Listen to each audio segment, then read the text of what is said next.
Shimun Wrochek. Uber and the Revolution. 1, 2, 1, 2. We are walking across Africa. Rudyard Kipling. The Sunshine Group. Rise. It has begun, thought Max. He gave his body one last second to bask. Then he jerked off the blanket, thin, almost not warming, and jumped down. The concrete floor burned with cold. The Artichoke Group. Rise. A distant voice. The flash of rage was blinding. For a while, Max even stopped feeling the cold concrete with his heels. The other group was woken up about 10 seconds later. Creatures. I hate them, thought Max. Then he realized that this was done on purpose. Divide and conquer. Classic. The more people hate each other, the easier it is to control them. Max understood this in an instant. But his hatred for the artichokes did not become less. Quite the contrary. Oberfuhrer, a local skinhead, was cursing nearby. Tall, with a shaved head. However, the latter did not surprise anyone. All the students were shaved, they said, to get rid of lice. So there were half the station, maybe more, of fascists. Uber, in patched pants, uniform number 1, rubbed his joints, cracked his knuckles, and turned his head. Max saw how overgrown scars moved along the skinhead's bare back. Cuts from bullets, different ones, burns. Strange, the scars on his shoulder blades formed a pattern, as if there had been wings there before, but then they either burned off or were cut off with the flesh. Angel, damn it. Yeah, I wouldn't want to meet such an angel, thought Max. Sleep? Junta, the nanny of the Solnyshko group, burst into the ward, a huge guy in a greasy quilted jacket. A tuft of dirty yellow cotton wool was sticking out of a hole in his stomach. Does anyone need a special invitation? Nothing special was required. The Solnyshko group rushed to the exit in full force, lined up in the corridor. Forward, Junta commanded. They ran. The tunnel, lit by rare lanterns, swayed before their eyes. The hard-to-educate, shaking from the cold and chattering teeth, splashed after the nanny. From lack of sleep, the line was collapsing, as if in a strong wind. But no one fell. Otherwise, Junta would have made everyone go back and run again, and again, if necessary. Despite his monkey-like appearance, a low forehead the width of 2 fingers, a thick nose, ugly ears, the nanny was by no means a fool, and in his cruel ingenuity he could give anyone a head start. The teachers valued the nanny. Emergencies happened extremely rarely in his group, until Max showed up here. And then Uber was transferred from the infirmary to Solnyshko, and it became really fun. Keep up, Junta barked. The column ran to the tunnel toilet, hesitated for a moment, then was sucked into the stinking concrete womb at once, as if people were sucked in under pressure.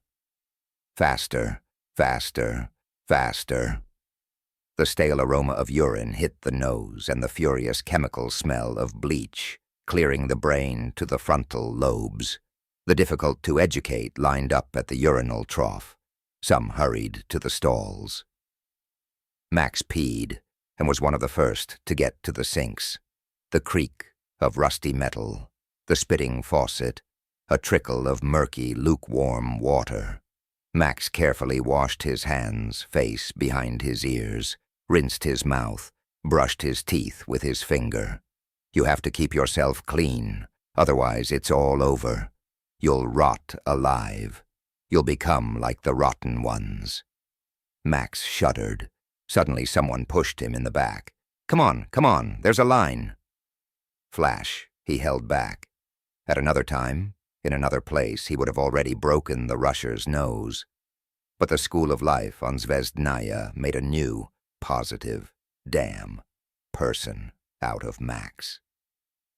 Perhaps this is the only thing for which the local order can be thanked. So he calmly, unhurriedly, shook his hands, walked past the rusher. "Don't look," Max ordered himself. "Don't remember. Otherwise the damned mug will stick in your brain, and you'll have to go back and knock it out of there. And I don't have time for that. Today, for sure." "Cough! Cough!" Max froze. He turned around abruptly, accidentally catching the offender's eye. "Damn you." But it was too late. He remembered. "Cough! Mother!" A familiar voice. Max fell from the deafeningly roaring skies of rage onto the dull concrete of the bathroom, swore. Of course, today. The law of universal meanness in action. Uber bent over, resting his hands on the edges of the sink. It seemed that with one more effort he would rip it out of the wall. The skinhead's bare, scarred back tensed and twitched. Max took a step. He looked over Uber's shoulder. There was a tattoo on his shoulder, a hammer and sickle in a laurel wreath. It was strange that the locals did not recognize the skinhead as one of their own. On the chipped surface of the shell, dark clots were visible. Dark red, almost black in this light. Blood. "Not today," Max asked mentally. "Just not now." He didn't believe in God. Or rather, he didn't believe in a kind white grandfather with a beard. In Max's feelings, everything was different. There was some kind of force nearby, something amorphous and not very kind. Only such a God, in Max's opinion, could listen to the millions of screams of people burning in an atomic flame and not go crazy. And this amorphous and not very kind could be asked for. Only the request needs to be formulated more simply, as for a huge, stupidly evil idiot, a god with Down syndrome. For example, "Don't bother me," or "Let me succeed today, and I'll give you my eyes, or teeth, or something else. An idiot must get something in return." If the plea worked, Max got sick. His eyesight deteriorated, he could not distinguish letters, his joints ached, his back began to ache. But then it passed. The idiot, fortunately, had a short memory. Having taken Max's eyes, he played with them for a day or two, then forgot about them. Max began to see normally again, and so on until the next time. Until the next request. Now is exactly such a case. If the junta decides that the skinhead is coughing too loudly, or sees blood, then they will send Uber back to the infirmary, and everything will fall apart. "You, where you are hiding," Max called out silently. "I want me. For us to succeed." The evil idiot was silent. Uber coughed. The skinhead has radiation sickness. But until now this did not bother Uber much. And suddenly, an attack. Idiotic, fucking coughing up blood. "Come on," Max called out again. "Idiot, where are you there?" "In heaven? What heaven? God is somewhere out there. Deep under the metro, in the underground shelter, in the stuffiness and darkness it is sweaty and slimy, and smells of mold. Come on." The idiot was still silent. Here Max felt, rather than saw, people parted, silently. Max in one movement was next to Uber, touched his shoulder. "Junta is here," he said quietly, and stepped back, just in time. "Well, what are you standing there for?" Under the gaze of the nanny, the people became smaller. Junta walked to the sinks, a huge, angry guy, and stopped next to Uber. "You," Junta began. Max stepped towards him and froze, as if he had hit a wall. A powerful animal spirit emanated from the nanny. Long ago, before the war, before the day the survivors were driven into the metro, little Max visited the zoo. Animals of the North. A glass wall, behind which a dirty white polar bear was pacing back and forth. Greenish water was splashing in a concrete trough. The bear was moving its long, impassive muzzle. It was clear that if it weren't for the wall, it wouldn't have tolerated the people staring at it for long. Max pressed his nose to the glass and watched, fascinated, as the matted fur of the bear flexed with each step, and he could smell it, the smell of an animal behind a glass wall. Only now there was no wall.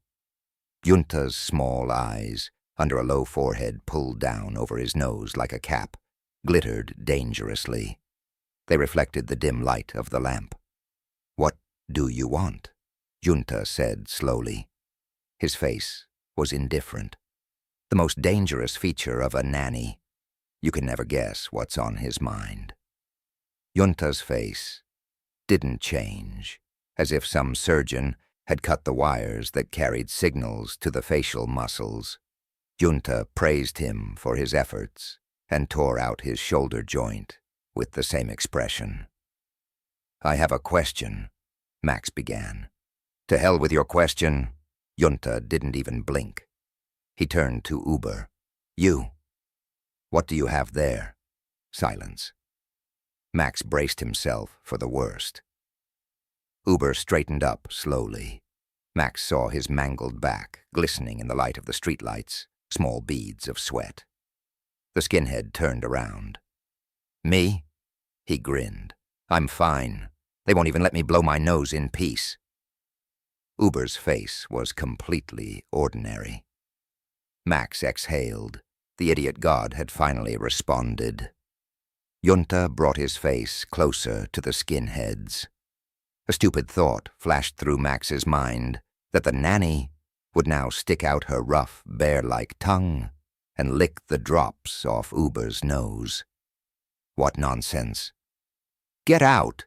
Junta suddenly yelled without turning his head. Max shuddered. "Everyone!" A second's pause, and the people rushed out. "You," Junta said. "Don't think you're the smartest. I'll keep an eye on you. Get out. Run." Yes. Uber briskly ran out into the tunnel, so Max had to push hard to avoid being the last one. The skinhead winked at his friend and took his place in the column. A long pause. Finally, the nanny came out of the bathroom. Max felt a chill in his stomach. What if Junta saw blood in the sink? Nanny slowly looked around the column. The students fell silent. "Bastards," Junta summed up. "Bastards!" summed up Junta. "In 10 minutes, roll call. Run to the ward. Get yourself together. Let's go." The clatter of bare feet, hoarse breathing, the swaying light of the tunnel lamps, the clanking hum of working mechanisms, as if there, far away in the darkness, a monstrously huge and not very happy beast was tossing and turning. "It's over," Max thought. His teeth were chattering. After the adrenaline wave subsided, he began to freeze again. His forehead was in a cold sweat. But how the hell did I get myself into all this? Zvezdnaya Station was at the very bottom of the Red Line. This is where the communists were digging a tunnel to Moscow, the Red Route, as they call it. Morons. But how did I end up with these morons? Good question. A really great question. Max climbed into his jumpsuit. Shaking so hard his teeth chattered, he buttoned himself up somehow. He hugged himself to warm himself up a little. Max tried not to think about how he ended up here. It was supposed to be a routine meeting. They came in, talked, and left. And what happened in the end? He had been here for 3 weeks already, waving a pickaxe, hauling a wheelbarrow, having a good time. Around Max, there was noise and coughing, groaning and sobbing, chattering teeth and quietly cursing, a difficult-to-educate human multitude. 50 arms, 50 legs. Unfortunately, there were far fewer heads. Max had heard that mutants lived at some stations, but he didn't really believe it. I wonder how many arms and legs they had, and how many heads per brother. "How are you?" he asked Uber. The skinhead grinned. "It's okay, brother. Everything is according to plan." Max nodded, doubtfully.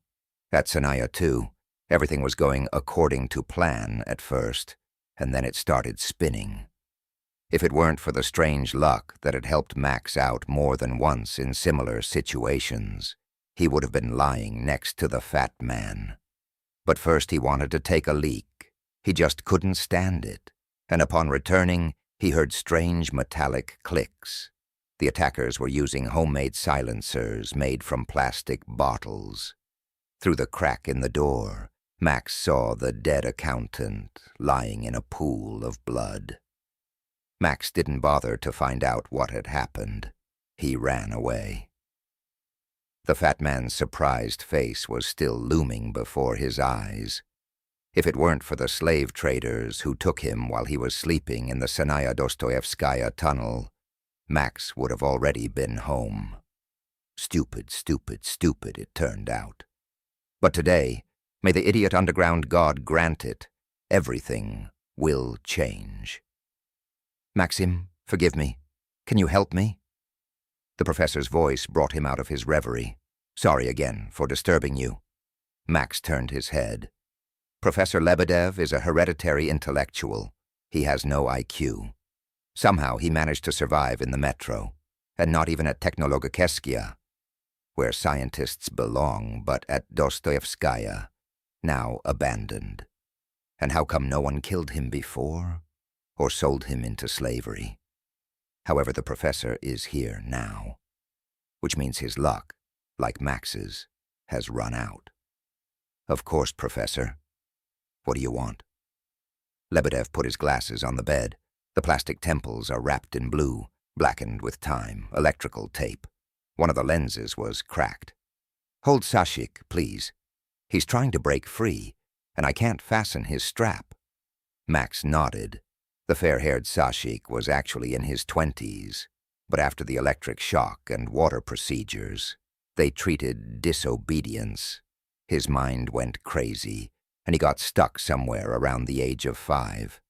The professor kept an eye on him. Perhaps this is what allowed the old man to stay cheerful and not fall into despondency. Sashik, stand still, Lebedev said sternly, or your uncle will take you away. Do you see that uncle? He's scary. Sashik giggled. Max, in the guise of the scary uncle, made no impression on him. Max sighed heavily. Uber, he called. Uber. The skinhead turned his head and stretched his lips into a smile with effort. Seeing this smile, Max realized that the worst was yet to come, but it had a hypnotic effect on Sashik. He froze, and the professor still managed to zip up his jumpsuit. Done, said Lebedev. Thank you, young man. For some reason, he avoided calling Uber by name. No. Problems. The skinhead took a breath. Professor, contact me. Max listened. Woo. The tunnels in the Zvezdnaya Moskovskaya section were groaning, a characteristic low rumble. Even muffled, this sound got on his nerves. Max shrugged his shoulders. He was not afraid of people. Not at all. Every person can be opened like a tin can, literally, physically, and on a psychological level. Max had long been convinced that his will was sharpened better and struck more accurately than the will of any other person. Max, the human can-opener. Or maybe it's all about natural aggressiveness. There used to be a stupid theory that a person's character and mental strength depended on their blood type. So the first blood type are predators. Aggressive, they digest meat best. People with the first blood type appeared on Earth earlier than others. They are more primitive. Even a virus or dirty water won't knock them down. The second blood type can already be gatherers. Roots, mushrooms, grass, and so on. The most vulnerable is the fourth blood type, purely city dwellers. But every other one is a genius and intellectual.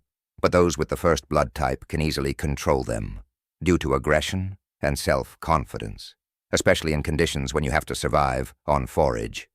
Max shook his head. Then he remembered the face of that idiot who pushed him in the toilet, and suddenly he felt a familiar itch in his palms. His heart was beating fast. His breathing quickened. Boom, boom, boom. His cheeks were burning from adrenaline. I probably have the first blood type too, Max decided, and I could also bring down the junta. Together with Uber, we could definitely do it. Oh, shit. Someone's voice. Max blinked, and again he found himself in a stuffy concrete box of a ward. 2-tier iron beds. The difficult to educate, pushing and sweating, made the beds, pulled the blankets until they squeaked. God forbid the junta finds a crease, and tidied themselves up. By the way, Max looked around. Where's Uber? The skinhead was sitting on the floor next to the bed and holding his head. His face was white as paper. Sometimes the skinhead began to grind his teeth and rock back and forth. Max looked at the back of Uber's head, disfigured by scars, and shuddered. How did he even survive with such injuries? Uber felt his gaze and raised his head. The whites of his eyes were red, scary. "Alive, brother?" asked Max. "Yeah." "Nah, don't pay attention." "I'm fine." I doubt it." Uber grabbed the iron bedposts with his palms, squeezed them, his fingers turned white, and began to rise. He stood up. He looked at Lebedev. "Professor," he said with difficulty, "you are an educated man. What do you call an effort that makes your brain hurt?" Lebedev tore himself away from Sashik, raised his eyebrows. Gray. "A punch to the jaw, you mean, young man?" Uber, despite his face disfigured by suffering, laughed. Well, what jokes you have, Professor." "What are you saying?" Lebedev said, confused. I didn't mean to joke at all. Forgive me." Uber fell silent, his face lengthened, now not from pain. "You are a unique person, Professor. I'm serious. I'm crazy about you. Be." Soon the nannies raised them and led them to line up. This was called rolling. The group was lined up in the intertunnel junction. Tradition. The teachers here wore fancy white coats, and the nannies wore what was most comfortable. The junta loomed over the short teachers like a dark, greasy cliff. The difficult to educate, Uber. The teacher began to read. "Me," the skinhead said crisply. Max sensed a hint of mockery behind the outward clarity of the answer. "The difficult to educate, Lebedev. Me. The difficult to educate, Kuznetsov. Me. The difficult to educate, Lemeshev. Me," Max responded. "The difficult to educate. Anyone with complaints, step forward." No one ordered the junior, the younger teacher, Skobelev, a hobby, smug in a gray flannel suit, turned to the bosses. "Comrade, there is no one." And the director nodded, of course, a crumpled face, rare hair for the first time. Work. The masses approve. The burly nannies led the column to the work site. The difficult children took wheelbarrows and stood in line at the earthen waste dump. Further in the tunnel there was a huge compressor machine, left over from the times of the metro construction. Hoses stretched from it to jackhammers. They broke up quartz layers with hammers, and wheelbarrows hauled away the rock. Sometimes the machine worked, but more often it didn't. While the mechanics in blue overalls, hired mazuts from Technologia, were fiddling with it, lazy swearing rolled through the air in waves. Without swearing, as well as without lubrication, the repairs did not go. While the repairs lasted, the rock had to be hacked by hand, with crowbars.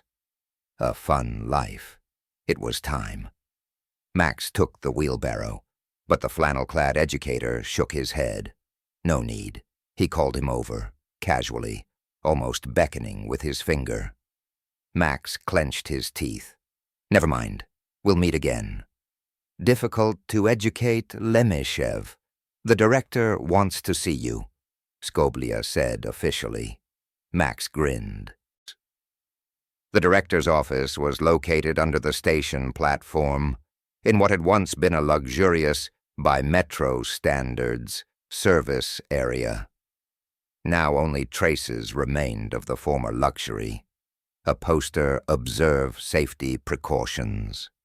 On the wall, a blue driver looking sternly, several shabby metal cabinets, an office desk. In the corner stood a chair, dented in the middle. The brown leatherette had come apart, revealing a plywood bottom. Scraps of foam rubber looked like flesh at the sight of a bite, flesh from which all the blood had flowed. Max remembered the stupid theory of blood groups and grinned.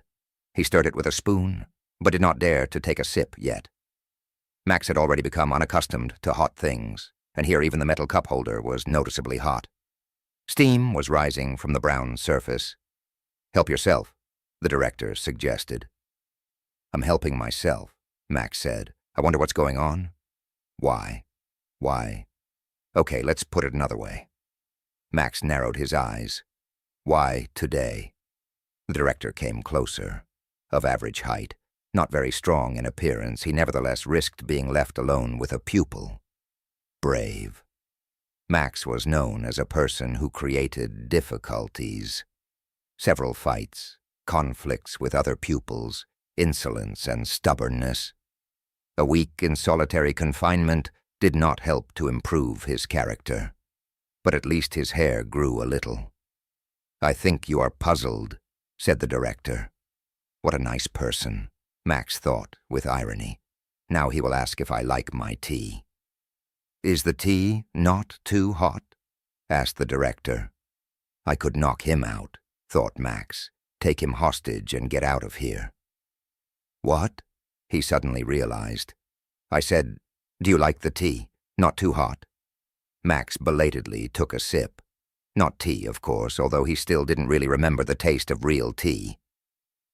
Max remembered only one thing. It had to be sweet. This one. It was. Awesome, really. "Very tasty," said Max. "Is this why you called me, director? To find out my opinion of your tea?" The director smiled willingly. His teeth were small and even, some distance from each other. A strange manner of speech, as if persuading, with confidential, why, all of a sudden, intonations. Having exchanged a few phrases with the director, Max involuntarily began to wonder, how did we know each other? A trick, another cheap psychological trick. "That too," said the director. "Doesn't anything surprise you? Maybe you have questions." Max grinned. "Come on," encouraged the director. "I thought there were only communists here." "That's right," agreed the director after a pause. That's how it used to be. We don't renounce our roots. But we, true St. Petersburg communists, can't stand still. We need development. Stopping development means death, and we can't afford that." "But why do you need a tunnel to Moscow? This is nonsense, honestly. You seem like an intelligent person." The director smiled. "Exactly." "So," said Max, looking at the former communist with a new feeling. "You don't even count on getting to Moscow? You know, Maxim Alexandrovich, I'll tell you a secret, just between us. If tomorrow we somehow miraculously dig to Moscow, we'll immediately start a new tunnel." Max narrowed his eyes. An interesting way of putting the question. A promising one. "And where to?" "Anywhere. To New York. To the moon? Why not?" "But why?" "A great goal cannot be achievable. Do you understand, Maxim? Otherwise it's not a great goal, but, ugh, a temporary success." "Then why do we need this goal? At least we need to survive." The director shook his head. "Survival is an unproductive goal, Maxim. How can I explain it to you? Perhaps you've heard, before, long before the Holocaust, people went on expeditions, the North Pole, the South. If something happened, and something always happens, it's Murphy's Law. They came back, and there was already a shortage of food, polar night, frost. To warm up, you need to eat well. And then the simplest and most obvious thing began. Do you understand, Maxim?" The director paused dramatically. When the only goal is survival, the main question becomes, who will we eat next? And what to do? Max looked at the director with interest. You can't change people. The director was silent. He picked up a shiny stethoscope from the table, twirled it in his fingers, and put it down again. He looked up at Max. You think? Maybe people aren't guilty. Maybe people are just sick. Or poorly brought up. Sometimes I think the whole world is a madhouse, Maxim Alexandrovich. Max narrowed his eyes. And you decided to take on his upbringing. I had to, the director said modestly. Is that also a great goal? Yes, now he was smiling. But in this case, it is quite feasible. And how can I explain it? Not the main goal. Let's say if we announced that improving the health of humanity is our task, everyone would have run away long ago, despite the strictness of the nannies, because everyone knows you can be treated endlessly. And the tunnel? Any tunnel ends sooner or later, and leads to the light, as one classic said. The director smiled. In the theoretical bright future, of course. A knock on the door. Yes, the director said. The door creaked. The secretary's face poked through the crack. Sharp, like a rat's. Excuse me, comrade director, but you asked to report. The mortis have arrived. Should I give them the bodies, or should I wait? What? You can't decide that without me. In response to the boss's anger, the muzzle became even sharper, wrinkled, and disappeared. You see, Maxim, the director turned around. How it happens. Even the most basic things have to be decided by yourself. No time to drink tea. So what were we talking about? Max sighed. About a bright future, and about what place I should take in that future. The director looked at Max carefully and nodded. Wonderful. We need you, Maxim. You clearly have the makings of a leader. Max didn't immediately figure out what to answer. I guess you can tell by the way I drive the car, he finally quipped. Born leaders run in a special way. I understand. The director nodded. You're being sarcastic, that's your right. But think about this, Maxim. Where do you think educators come from? Max drank the rest of his cold tea in one gulp, not tasting it. He put the glass on the table. Do you want to be one of us? The hint was quite clear. Take your time, the director said. You have time to think. Maybe you have any questions left? Max licked his dry lips. Questions? There are questions. How can I get out of here? Who? Me? He paused. Who recommended me?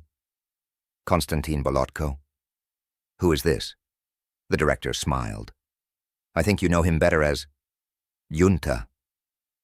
Max left the director's office deep in thought. It wasn't that he suddenly started to be happy with the local customs. But after talking with the director, a lot of things fell into place.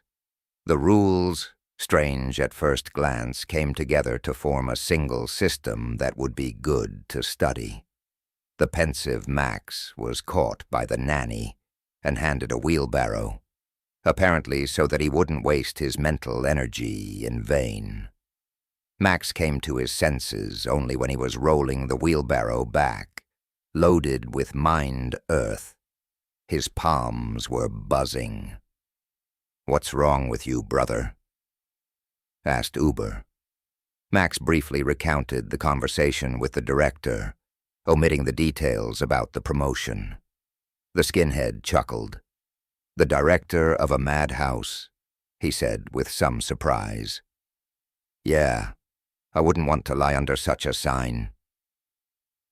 Which one would you like to lie under? The Oberfuhrer scratched his forehead. I don't even know. Maybe here lies a free man. Or, he overthrew a dictator and a scoundrel. How do you like that? Chatter, one of the nannies yelled from afar. He walked towards them, clutching a baton in his fist. Uber winked at Max and rolled the car on. Nacha. Most of all, it reminded me of Chinese noodles, overcooked, covered with a reddish sauce with a taste of canned fish. But the pupils didn't care, as long as it was hot. The clatter of spoons, persistent, hurried, could probably be heard even on Moskovskaya. Despite the dubious taste of the brew, Max ate it all, but didn't feel full, not even close. Should I lick the bowl? He thought about it. But somehow it wasn't comme il faut. The others, however, were not so scrupulous. The bowls were licked with all their might. Max looked around. A man with a lean face, as if dried by radioactive radiation, angrily pushed away the empty bowl. He threw down the spoon. Clink! The portions are getting smaller and smaller, he said. No. Well, he thought about how to express his indignation. Well, isn't it a disaster? Uber suggested. The man stared at the skinhead with distrust. Was he making fun of him? Then he decided that the wording was accurate.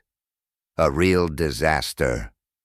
They're saving, the bastards, he said decisively. They're saving on us. It's definitely not like that in Moscow. The skinhead smiled dazzlingly. That's true, he agreed. And even our tunnels are narrower than the Moscow ones. One of the people from the metro construction told me that the tunnels in Moscow are 6 meters in diameter, and ours are 5.5. They've saved again, the bastards. Oberfuhrer complained to no one in particular. Can you imagine, brother? The people at the table were already openly laughing. You look, the same lean man said sadly. Where can a person go? Where can he find a good place? The skinhead smiled. 2 front teeth were missing, which gave Uber's gangster face a special charm. To Zurbagen, he said. But it's a fairy tale. The skinny one drawled disappointedly. So what? Better a shitty fairy tale than shit here. I generally like fairy tales. If there were no fairy tales in this world, there would have been nothing decent left in it long ago. Take Kipling. He was a soldier and a gentleman, but he wrote fairy tales, excellent ones. Communism is also a fairy tale. So what? It will come someday. Anyway. It has already come, they said sarcastically from the crowd. Nothing but communists around, and not a single extra happiness. That's true. Uber nodded.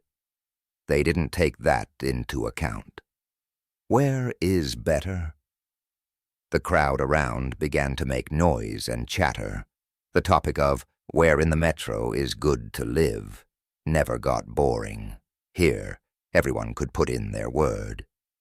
If only it were at Vostania. They say it's not bad there. There was already a war at Vostania. The only thing they needed was you. Idiot. Shut up. Go to hell. What about Kirov? Someone asked. How is it there? The Kirov plant. Or what? I know. The Oberfuhrer waved his hand. I've been there. Barely got out alive. There's no way for our brothers to move there. Forget it, brother. They're just punks. No law, no order. I don't know how they haven't killed each other yet. The most problematic area was in St. Petersburg, even before anything started. Max imagined a line of people on their knees. Shot, shot, shot.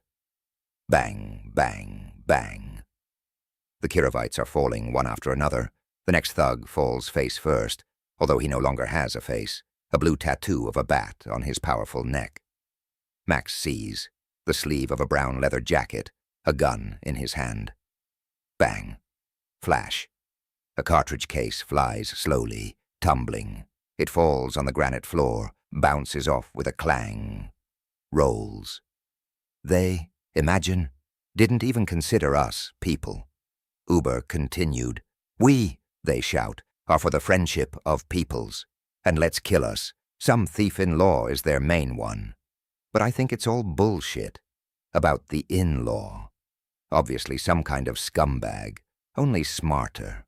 In general, the Kirov gang, they say, has completely lost its fear now. In what sense? Max raised his head. They're climbing Narvskaya with all their might, like cockroaches.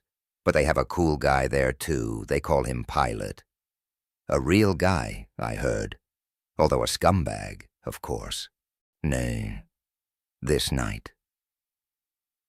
The Oberfuhrer barely moved his lips.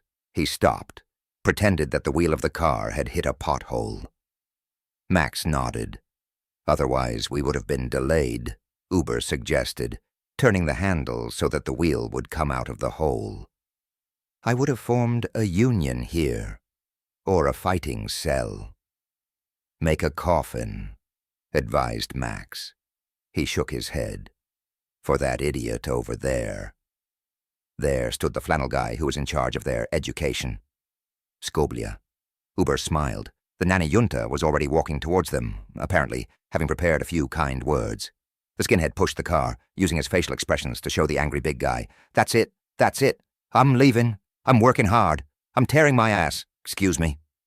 Max clenched and unclenched his hands, getting the blood flowing. I took a more comfortable grip on the wheelbarrow handles and rolled it along. Today, in. The Oberfuhrer sang as he walked, quietly, in a high but very decent voice. From the dust of man the Lord molded, and to me the Lord gave bones and flesh, a back like a slab, but a dull brain and the wrong head. He rolled the wheelbarrow to the row of carts, carefully parked it, and ran back to the line. A perfect prisoner. The educator nodded graciously. The skinhead straightened up. The difficult-to-educate Uber has arrived, he reported. The nanny looked at him with bloodshot eyes. The Junta did not trust Uber, with a special supervisory instinct, singling him out as a potential rebel. But the skinhead had been acting like silk since the morning, so the nanny had nothing to cling to. The sly one. A 10-minute smoke break, the educator announced. The difficult-to-educate sat around an iron barrel of Saint-Denis. No one had real tobacco.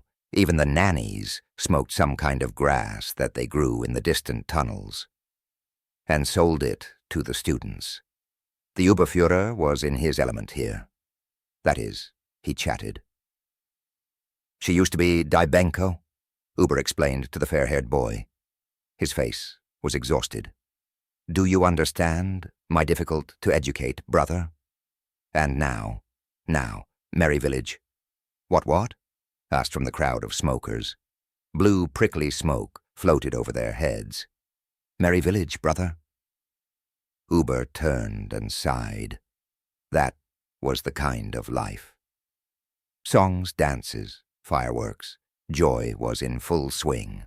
That's why they called it Merry. There was no better place in St. Petersburg. It's like Disneyland. Ugh, you never heard of it. Like the fair on Sanaya. Only 100 times better. The elderly convict chuckled. He handed Uber a smoking cigarette butt. The skinhead nodded his thanks and took a drag. Slowly, with pleasure, he blew out the smoke. He passed the cigarette butt on.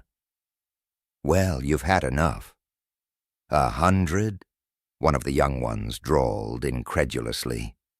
They were squatting, one behind the other, by the smoking area. When a man took a drag on a hand-rolled cigarette, his face was illuminated red in the semi-darkness. An eerie sight. As if the youngsters were making faces to argue. Who is scarier? I'm telling you. The Oberfuhrer got going. What? You don't believe me? He believes. Max answered instead of the youngster. The last thing we need is for a hot-blooded skinhead to slam a kid against a wall while trying to prove something. It was so beautiful there. You could go crazy, that kind of beauty. And what's there now? The youngster asked. The Oberfuhrer scratched his head. All sorts of crap. Mushroom pickers have settled in. Drug addicts. They grow their mushrooms and sell them. Don't you know? Ah, dope. Not dope, but mushrooms, boy. Big difference. hallucinogenic. Only these are some kind of sly. They ruin your nervous system in an instant. That's why their workers go there. They work, get a mushroom, get high, go back to work, and they themselves sell and live. No, brother, I'd rather have vegans. Max remembered the piercing cold he felt in the presence of the greens. Yeah, Uber has found someone to compare him to. You know a lot about vegans, Max teased the skinhead. Yeah, it was impossible to embarrass Uber. I know a lot. Can you believe it, bro? I even served in the army. Where is that? I served with them. With the scumbag vegans. Max couldn't even think of anything to say. Uber, the diamond of the dungeons, turned another of his hidden facets to him. And how is it? Asked the youngster. He perked up. His eyes sparkled. Uber's chatter has a surprisingly beneficial effect on people. It's fine. I even liked it. Then I actually ran away. Why did you run away if you liked it? I wanted meat. I even dreamed about it, can you imagine? It's good with the vegans. Before the battle, you eat as much greenery as you want. Then they give you a cigarette. I smoked, and it hit me so hard that the entire metro was in the palm of my hand, down to the last corner. Without any night vision device, can you imagine? My eyes are like bowls, and they glow. I see everything, and I'm not scared at all. The only problem? When I smoke, food attacks me. I just have no strength, and only meat. My body does not accept anything else. I go on the attack, and I think about food. I hold a machine gun, and I look for something to steal. And everywhere I see pieces of fried meat, and the smell. Do you understand? The smell is everywhere. It drives me crazy. And now, can you imagine? I smell rat shashlik on ribs. Suddenly, Max realized that he literally felt this smell. It seemed that the airflow was carrying notes of meat burnt on the fire. The aroma of fried food was mixed with the distinct smell of burning wiring. Max realized that the barbecue was cancelled for today. It was fire, one of the smokers realized. Save yourself if you can. Fire. Ndino. Fire! They shouted ahead. The people became agitated.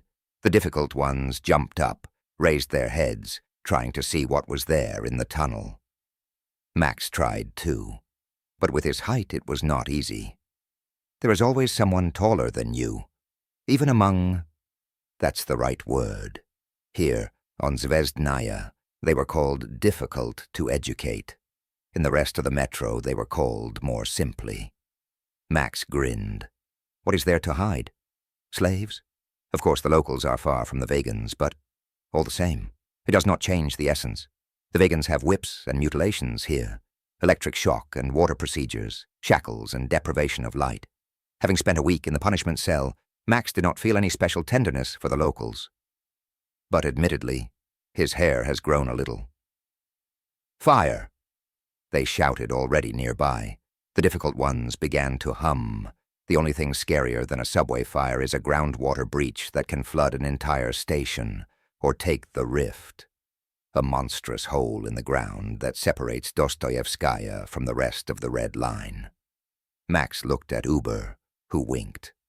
Are we thinking the same thing? Everyone, stand here, Junta ordered. As he approached, the line noticeably sagged. The nanny stopped his gaze on the innocently smiling Uber, wanted to say something, but suddenly there was a rumble in the tunnel ahead. Boom! Flash! A wave of hot air reached even here to the trainees. Everyone, stand still! Junta roared, turned around and ran, towards Moskovskaya, where smoke and fried meat were coming from. Great, Uber said. Great. We're all going to die. What to do? What to do? There's always a panicker. Max sighed. Another unexpected thing. An accidental fire. It didn't fit into the escape plan. just as the conversation with the director didn't fit in. Cool. Now nothing. Now everything at once. The people got worried. The students crowded around Max and the skinhead and started making noise. "No panic," Uber ordered. "Let them worry." He nodded at the teachers, who really did start bustling about, running around. Screams and the distant, barely audible roar of flames could be heard from the tunnel. Red reflections. "Who started it?" the same youngster asked. Oberfuhrer smiled, as if he was glad about the fire. "Do you care?" A teacher with a metal megaphone ran out into the middle of the tunnel. "Everyone stay there," he ordered loudly. The Oberfuhrer chuckled. Max looked at him meaningfully. The skinhead nodded. Today. Right now they began to make their way through the crowd, following parallel courses. The fun was beginning. Max walked, feeling his cheeks burning and his heartbeat increasing. His palms itched, like before a good fight. Adrenaline. Adrenaline. Nah. In the crowd, agitated like the sea in a storm, Oberfuhrer and Max came together at one point. The point of application of force was the educator Skoblia. "Dear sir," Uber began, "have you ever danced with the devil in the light of the pale moon?" The educator's eyes widened. He opened his mouth. Max hit him briefly, without a swing. "Heh!" Skoblia choked. "With his knuckles in the sun? You can't really scream here?" Max hit him again, with the edge of his palm on the carotid artery. Done. Uber picked up the educator's limp body, gently lowered him to the floor. The crowd was noisy around. While Max was covering him, Oberfuhrer leaned over, rustling. "Catch!" He handed Max a white coat. "Logical. It's not like a skinhead should pretend to be an enlightened, intellectual person. Although, why not? An Uber teacher would be funny, to say the least." Max pulled on his robe. The Oberfuhrer straightened up and handed him a respirator. He looked at his transformed friend. "It'll do for the countryside," he summed up. Then he handed Max a long black flashlight, the one that Skobli had. "Here, for the sake of completeness. Okay, you rake the professor and the boy over here." Uber grinned. "And I'll have some fun in the meantime?" Max nodded. The smell of burning became stronger. The smoke began to make his throat itch. People were screaming in the distance, and a fire siren was howling in a nasty voice. "Brothers!" the Oberfuhrer shouted. He jumped on an overturned barrel and raised his hands. "The last hour is near. The revolution is on the threshold. For, as the great Ernesto Che Guevara said..." Yeah, a skinhead in his element. Max ran to look for the professor and Sashik. Lebedev needed to be pulled out. He wouldn't last long here without Uber and Max. In short, it was time to run. They broke out of the crowd as a tight-knit group. Uber carried a crowbar on his shoulder. The professor and Sashik carried shovels. Max, in a white teacher's coat, walked in front, his face arrogant and businesslike, just like the director of a cemetery. A neat respirator completed the picture, so none of the guards suspected them of being fugitives. They passed the service platform, past the ramp. At the far end of the platform, a mortis trolley stood on the tracks. On the trailer lay two bodies, wrapped in tarpaulin. Max figured, okay, we'll fit in. There's still room left. And here are the gravediggers' spare cloaks. Excellent. The Oberfuhrer nodded. Look, his eyes were shining. Yes, Max said. It's high time to be dead. They were killing me. It seems so, said Uber. We're thinking about the same thing. Max nodded. If we take the mortis trolley. About women, finished the skinhead, scratching his forehead. Lately I've been thinking mostly about them. Well, shall we take the device? In. The mortises, the underground grave diggers, lived at 2 stations, Bucharest and International, at the very bottom of the purple line. Only the Mortises had access to all the inhabited stations, with the exception of the Vegan Empire stations.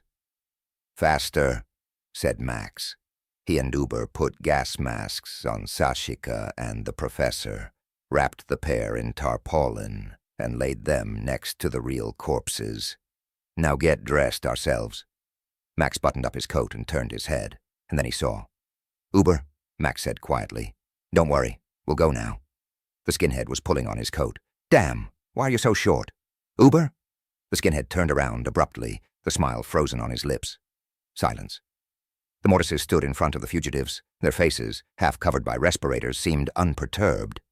"Oops," said Uber. He scratched his head in confusion. That was awkward. "Guys, no offense. Here's the thing." Mortis took a step forward. Max cursed silently.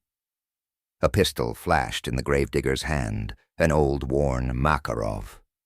The second Mortis threw back the hem of his coat and raised a shortened Kalashnikov to his shoulder. "Hands," ordered the Mortis with the pistol. Max winced. The situation had become, complicated. An attack on gravediggers, damn it. At civilized stations, they execute people for that without a word, and the corpse must hang in the tunnel until it rots. Only then will they take it down and give it to the Mortis for burial. "Never seen you guys with guns." Uber transformed, as if the guns in the gravedigger's hands removed any hint of awkwardness. "What guys? Are the dead quick these days?" I understand. Night of the living dead. Or where would you be in the village without a revolver? Oh, by the way, when you're in your village, say hello to the hoarder." The Mortises exchanged glances. What other hoarder? Was red in their eyes. That's it, Max thought. We've arrived. He gripped the rubberized metal body tighter. The flashlight was long and heavy. You could use it as a baton. Since there was nothing else left, you had to take a risk. His palm was sweaty. "Did you set it on fire?"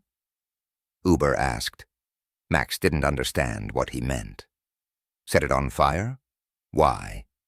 The Mortises exchanged glances. "Yeah," said the one with the Kalashnikov. "How do you know?" The taller of the Mortises raised the Makarov barrel to the ceiling. He pulled the respirator off his face. "Oh my God, woman," Max thought. "This is—" "Hi, boss," the Mortis said. He had a vile face with a crooked nose and warts on his cheek, and a completely vile smile. "Didn't recognize me?" A long moment. Max cursed with relief. "Hummer, what a bastard you are, huh? Well, you bought me, guys." Uber chuckled. Max pointed at the fake Mortises, then at the skinhead. "Uber, these are ours. Ours. This is Uber." The skinhead threw his head back and burst out laughing. Smoke was spreading along the ceiling, curling up into bluish clouds. The trolley was knocking monotonously. Visibility had dropped. The fire was in the adjacent tunnel, but there was plenty of smoke here, too. My throat was starting to feel sore. "Masks," Uber reminded me. "They should be in the box under the seat. Hurry up, guys. Come on." Fortunately, the Mortises had, in addition to respirators, also isolating gas masks. The fugitives barely had time to put them on when the trolley drove into particularly thick smoke. You can't see a thing. Hummer was sitting on the controls. The second Mortis, his name was Kostya, a silent, stocky guy, was fiddling with the engine. Uber was whistling. All in all, a great company of gravediggers. Max twirled Scobley's flashlight in his hands, moved the switch to turn it on. Click. The beam of light in the smoke looked thick, like an underground worm. And alive. Max had only heard about the huge worm, but they say there are already a lot of them in the metro. "A good flashlight, boss?" Hammer assessed. "Yeah." "Where did you get the trolley from?" Uber asked curiously. Hammer shrugged vaguely. Kostyan grinned, but said nothing. Got it. Max didn't even bother to clarify.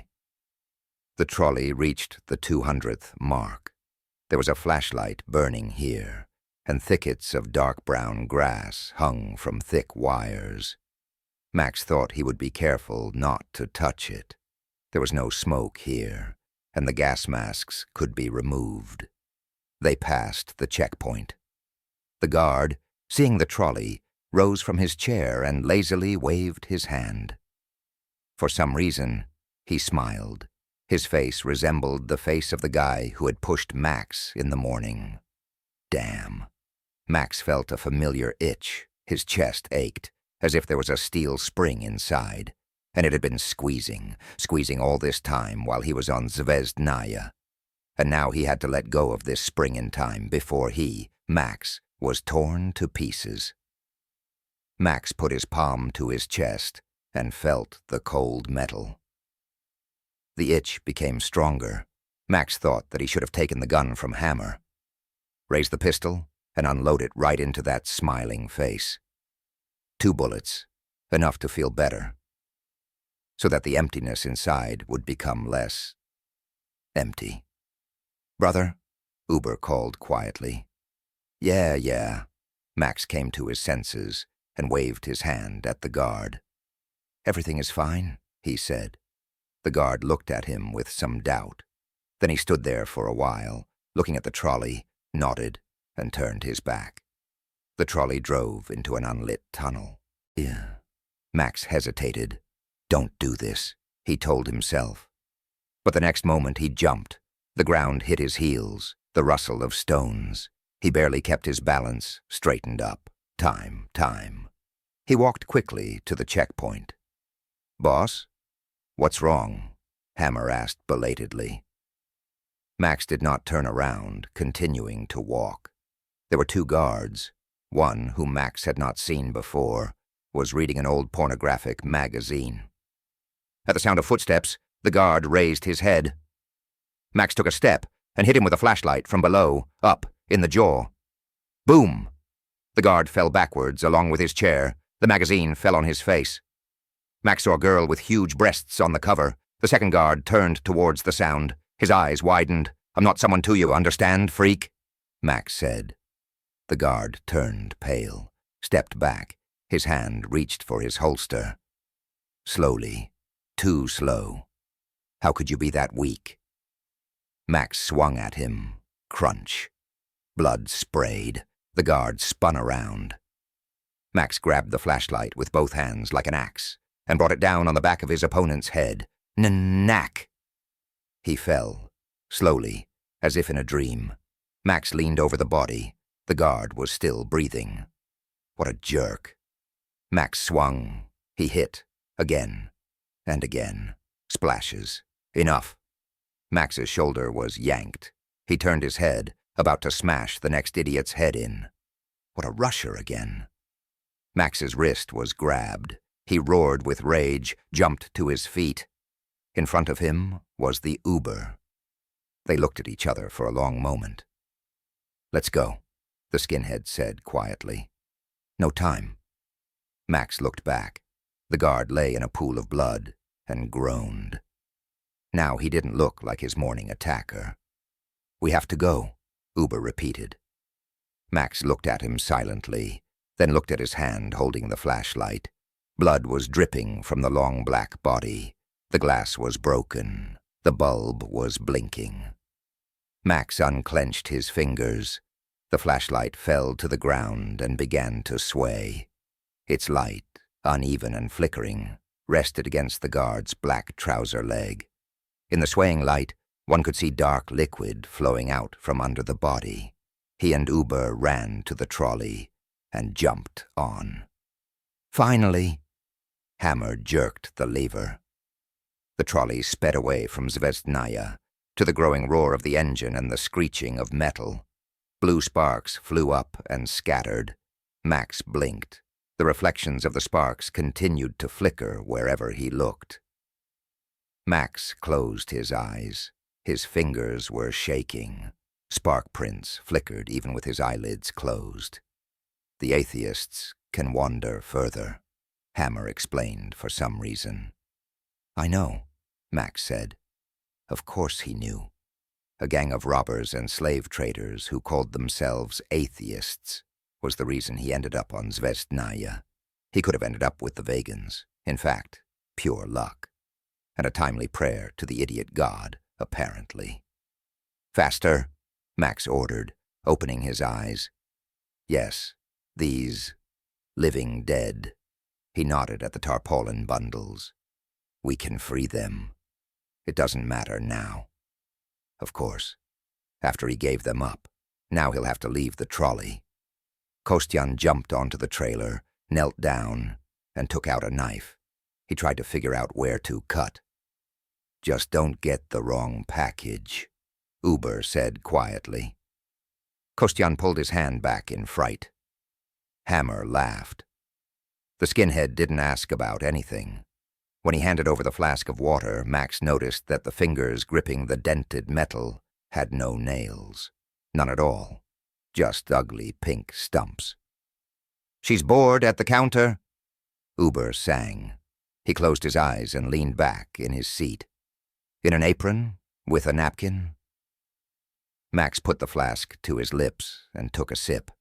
The trolley was rattling. To the disgusting creak of metal and soft blues, they entered the viscous, dull blackness. Like candy.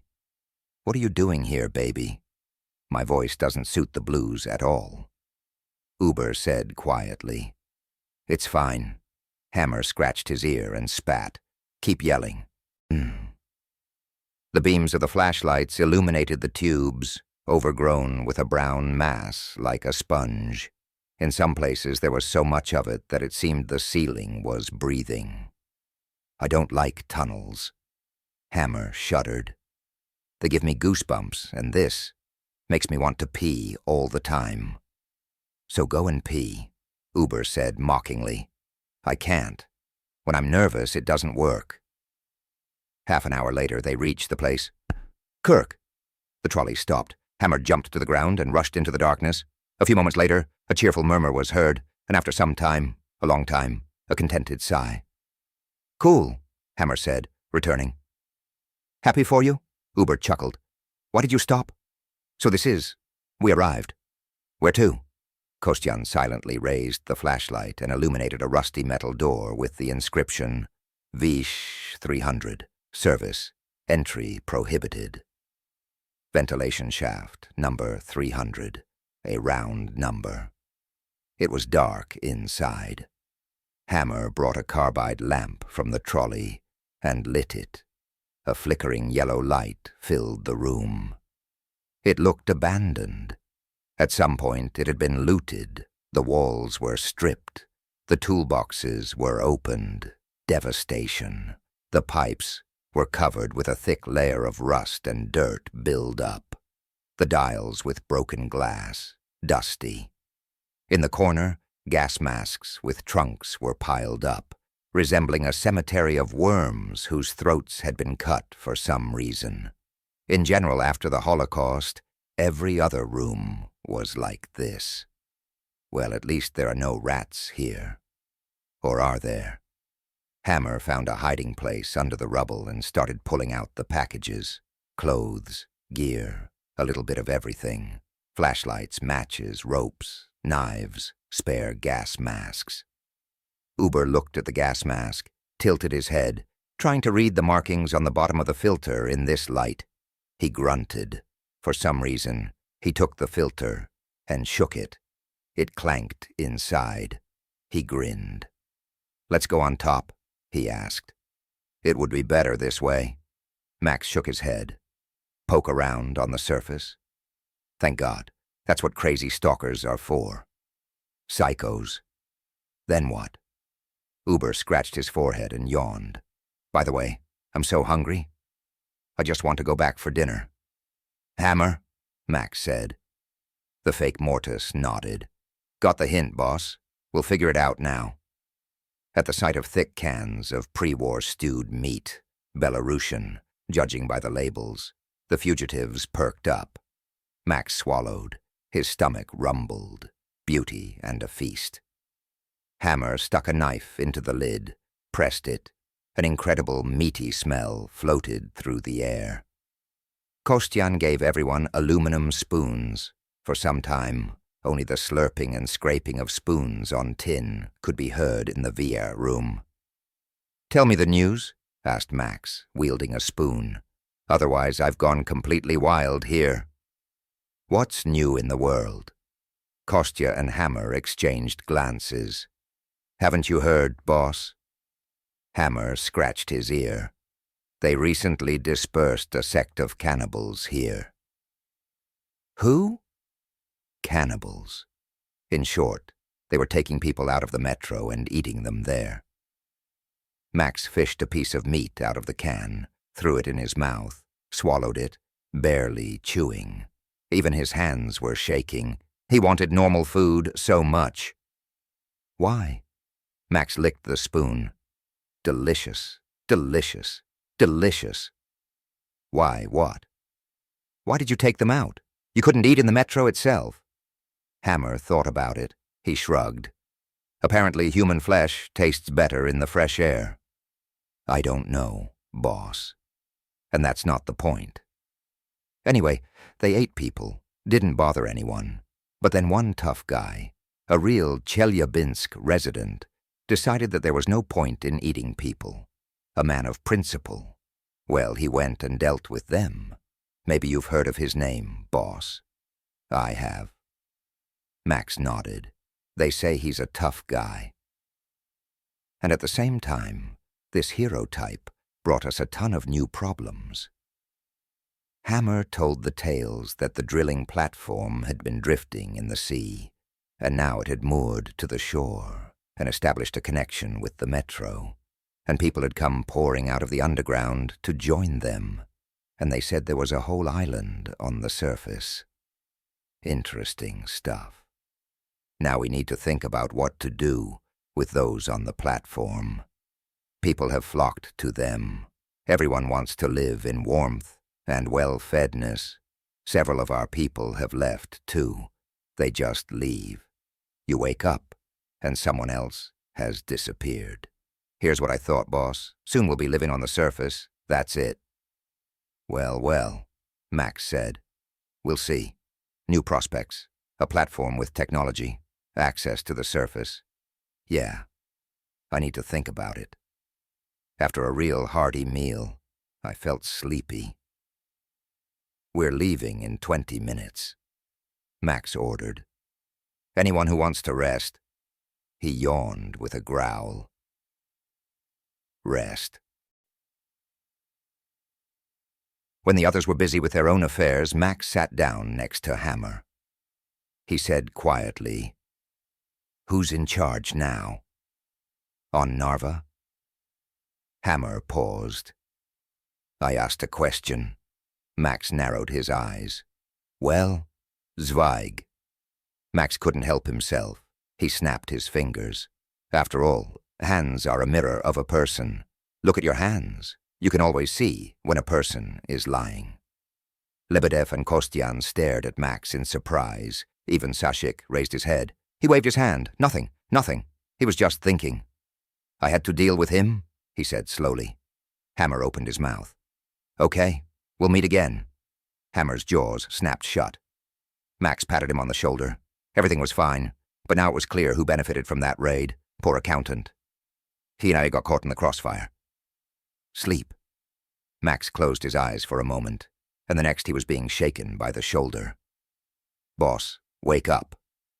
Hammer leaned over him. "You've been sleeping for half an hour already."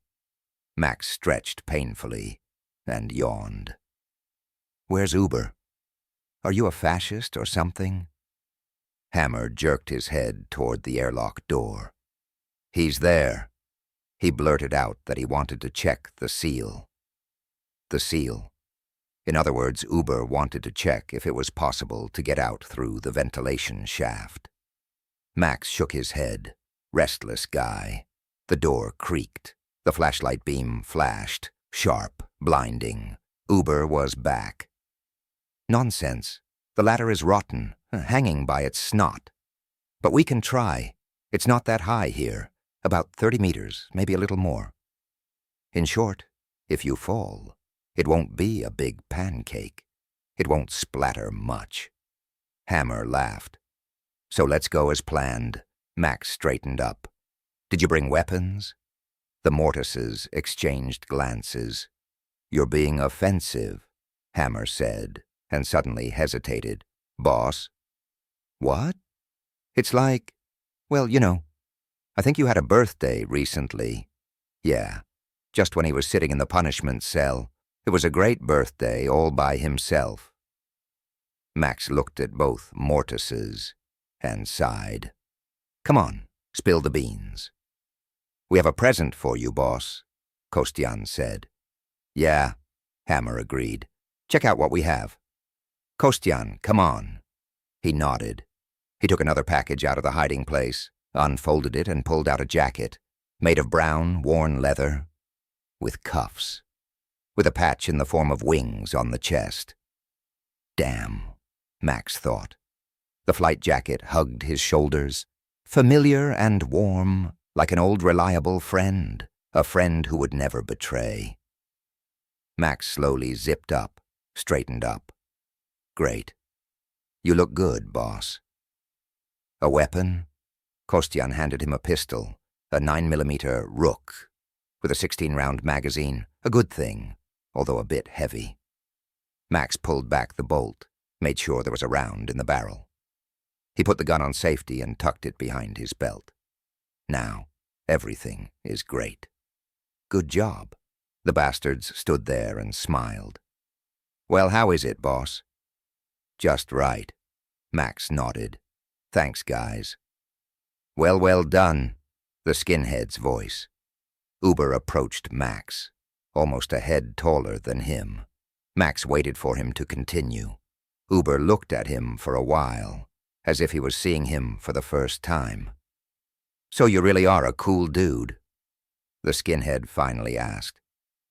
"I imagined you differently." Max raised his eyebrows. "What? You are a pilot?" Uber asked directly. Max paused. He took a tin box out of his inside pocket, opened it, and chose a hand-rolled cigarette. He put it in his mouth. Now, a lighter. Click. Psh! Max sucked in the warm smoke. Good. He exhaled, handed the cigarette case to the skinhead. "Help yourself." He continued to look at Max without blinking. Light eyes. "Yes, I am a pilot," Max said quietly. The first drag after a long abstinence made his head spin. Real homegrown tobacco. Powerful. Like an atomic bomb. A thrill. It feels like 2 tiny nuclear mushrooms are slowly blooming inside my head. "What?" "You know, bro, I like your jacket." Uber shook his head. "I haven't worn bombers in ages, but that jacket is great." "The jacket? What does the jacket have to do with it?" "I just like it." The skinhead looked up, bathing Max in a cold blue light. "But you in it?" "Not so much. Something has changed in you, bro. I still don't understand what exactly, but it's definitely not for the better." The tension hung in the air. "Punch him, boss," Hammer asked. Uber looked at him with interest, at the gun in his hand, and chuckled. An unkind light lit up the skinhead's eyes. "You'll tear yourself to pieces," Max said. "And anyway, we're all friends here. Do I make myself clear?" "Hammer?" Hammer nodded reluctantly. "Uber?" Skinhead grinned. "Why not, bro?" "That one." Max straightened up.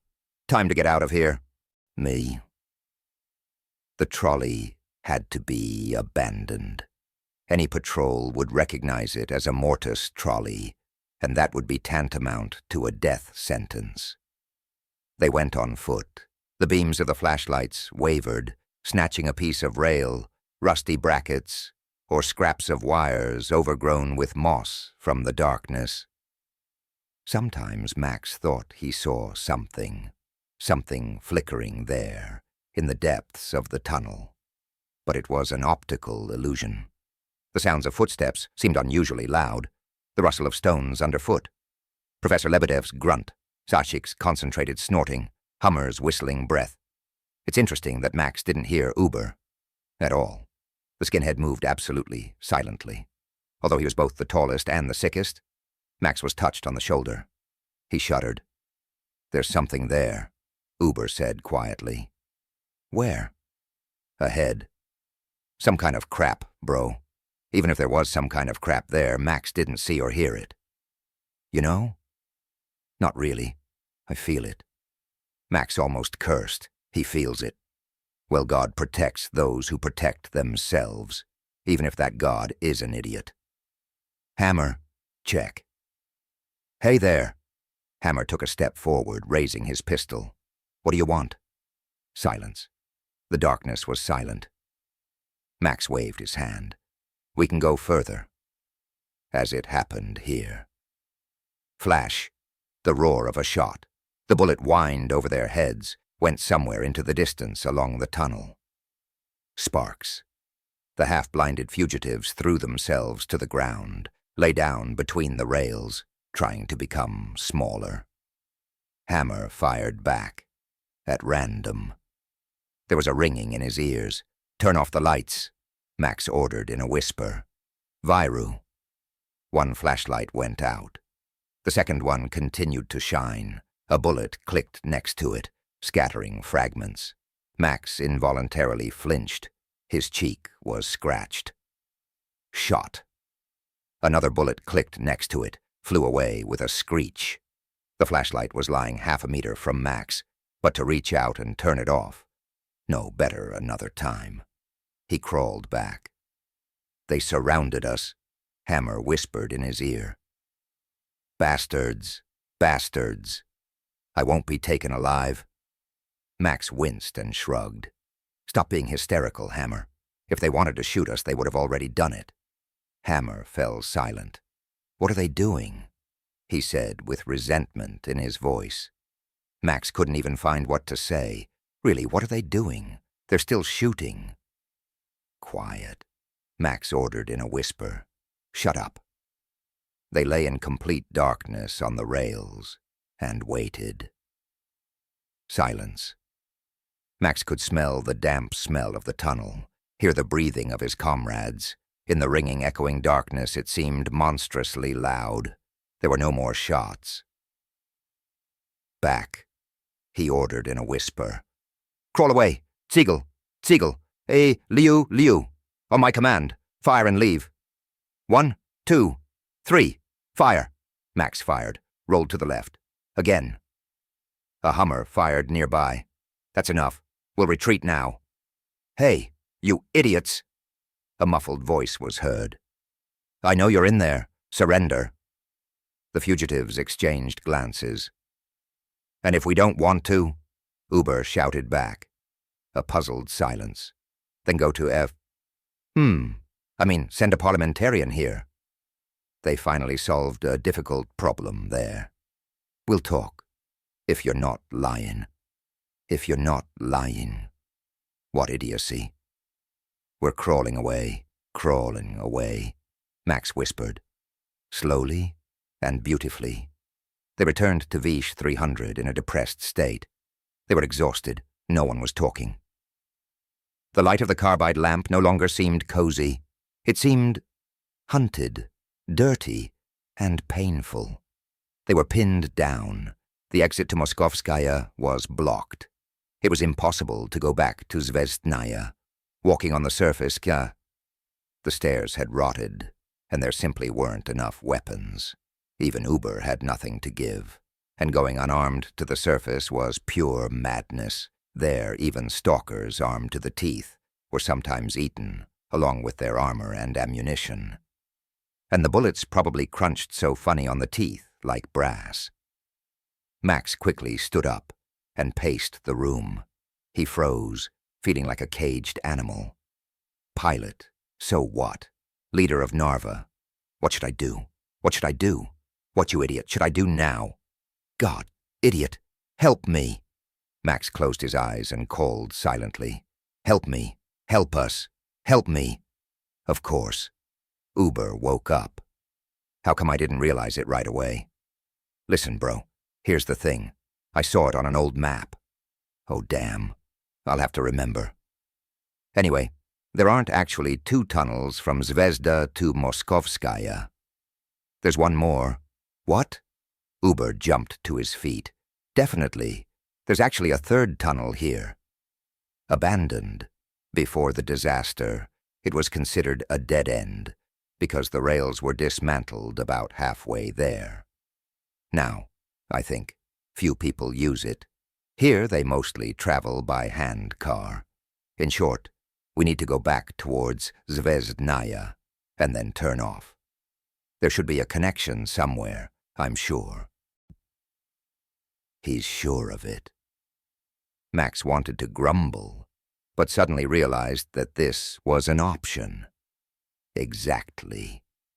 Go back and run into pursuit. Although if they haven't caught up with us yet, maybe there's no pursuit at all. Maybe we died in the fire and the mortis took our bodies. A good option. Damn, he remembered. And the flashlight was Skoblin's, the one that remained at the checkpoint. So no illusions. They know that we're alive. Max stood up, checked if the gun was in place, waved his hand. That's it. We're moving in the other direction. Faster. Professor? Sashik? Quickly. What? Should I kick you out? Run. Asterisk, asterisk, asterisk. And they still didn't make it. Max realized this too late. The light flashed. The fugitives, covering their eyes with their hands, fell to the ground. Uber swore quietly. Hey, you! There! In the tunnel! A voice amplified by metal rang out. Send a man. We'll talk. Max almost burst out laughing. You couldn't make this up. As soon as they darted in the other direction, they were offering to negotiate here, too. Diplomacy day, obviously. We're going back. The damn V-esh again. The 300th, dear, with the rotten stairs up. What are we going to do, boss? Hammer picked his ear and spat. He wiped his fingers on his jacket. Uber gave him a mocking look. That's what I appreciate about you. Your ease in society. What? Maybe we should meet them halfway. Lebedev suggested. We were just here. Max shook his head. The professor cleared his throat. I mean figuratively. Agree to negotiate and see what they have to offer. Oh, you mean that? There's no point in talking to them. Uber turned to Max. Brother, no need. I'd better check the stairs. Max stood up. There was always a way out. People were beasts, no doubt about it. But even with beasts, you could look for options. But on the surface, beasts were usually taciturn. The skinhead looked at him, his eyes flickering in the semi-darkness. Uber nodded slowly. Okay, I get it. Leave the gun, brother. Hey, give him something white. Will this thing do? Hammer asked. What? Hammer handed Max a white scarf made of white flowing material. Max was surprised to recognize his own ceremonial scarf in it. Interesting stuff. Where did Hammer get it from? Silk, Uber said. I can't even believe it. Most likely synthetic. Although who the hell knows? Maybe real. You know, friend, if I were you, I'd get myself a silk suit. Why is that? Hammer was wary. Uber looked mockingly at the flyer, snorted, and so that lice don't start up. For some reason they can't stand silk. While Hammer was digesting what was said, Uber turned to Max. Okay, brother. Sorry. You talk, and I'll try to figure out how to get to the surface. A backup plan would definitely not hurt us. Max paused and nodded. Behave decently, Uber. The professor suddenly switched to falsetto. What kind of dog name is that? What is your human name, may I ask? Uber looked at him. A strange expression appeared on the skinhead's face.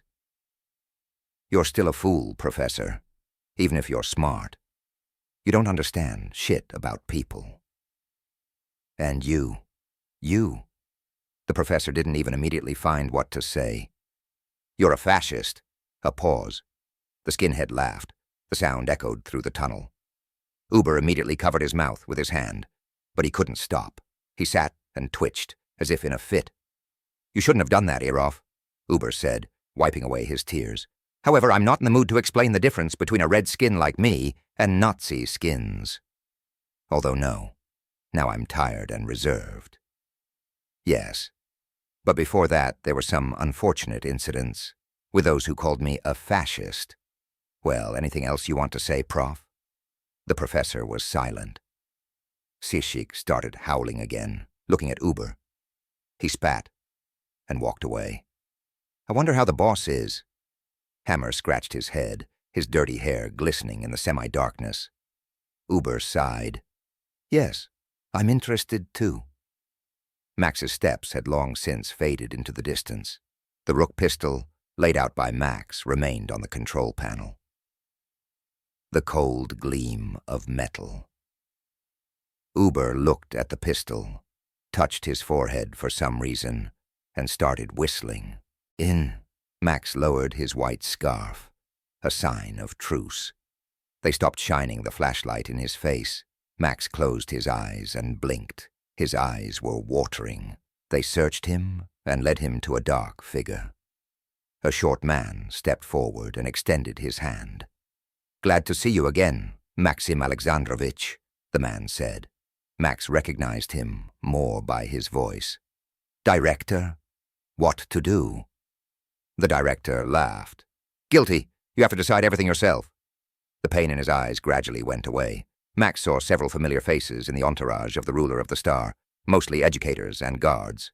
And one more guy. It was hard to even call him a person. Junta, the huge nanny, looked down at Max. What do you feed him?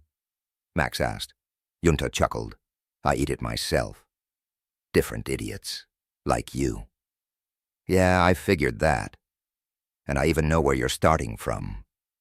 Well, let's not hurt each other. The director was in a good mood. We're old friends after all, right? I have no doubt, Max said. Kunta grinned, a stinking, bottomless mouth. Max remembered the beast behind the glass wall again. He measured the nanny with his eyes. Healthy, no matter how you look at it. But it'll take a long time to fall. And it'll hurt. Get to the point. You'd better surrender, the director said. What do you think? Max woke up. Why would I need this? He shrugged. I'm almost free. As far as I understand, almost is the key word here. The director smiled. You don't seriously think that we'll just let you go, do you? Let there be light. He waved his hand. Max turned his head and cursed. He barely had time to cover his eyes with his hand. Damn it. It still burned his eyes. Tears came. A spotlight flashed in the tunnel. A wave of light rolled over the tubes, cleaning them white, making them defenseless. As far as Max understood, the nannies could have a machine gun. However, a couple of machine guns would be enough. In the tunnel, the fugitives would be in full view. Uber was right. We should have left on the surface. Well, what can we do now? Then why this farce with the negotiations? The director stretched his thin lips. Perhaps you know something that I don't. You are too confident in yourself, Maxim. This is intriguing. Max was silent. It seems that there is no point in hiding any longer. Does this jacket mean anything to you? Director. The director looked at Max with bewilderment for a while. Then he noticed a patch with wings on his chest. His face twitched for a moment. That's right, Director. It's a flight jacket, said Max. I'm from Narvskaya. They usually call me Pilot. That's clear, the director began, but Max interrupted. You don't understand, Director. Pilot is my name. Pause. So you're the one. The head of Zvezdnaya looked with interest. The famous head of the Flyers? And you're a legendary figure? Maxim, you know that? Damn it. I just didn't expect that. Give me a minute. I need to think. However, I've already decided. What exactly? Now sympathy was written on the director's face. I'll have to shoot you, Maxim. Too bad. It was nice to meet you. What? Max didn't expect that. But why? And why do I need you? I don't understand.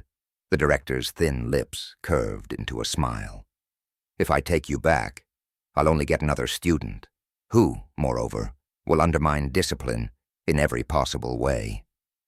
So why do I need such, forgive my bluntness, a pain in the ass? Said Max. What a problem. So what are we going to do? I'd like to blow your mind, he thought. It's a pity I didn't do it back in the office. I think there is an option. The director raised his index finger. Yes, that's quite possible. And what is it?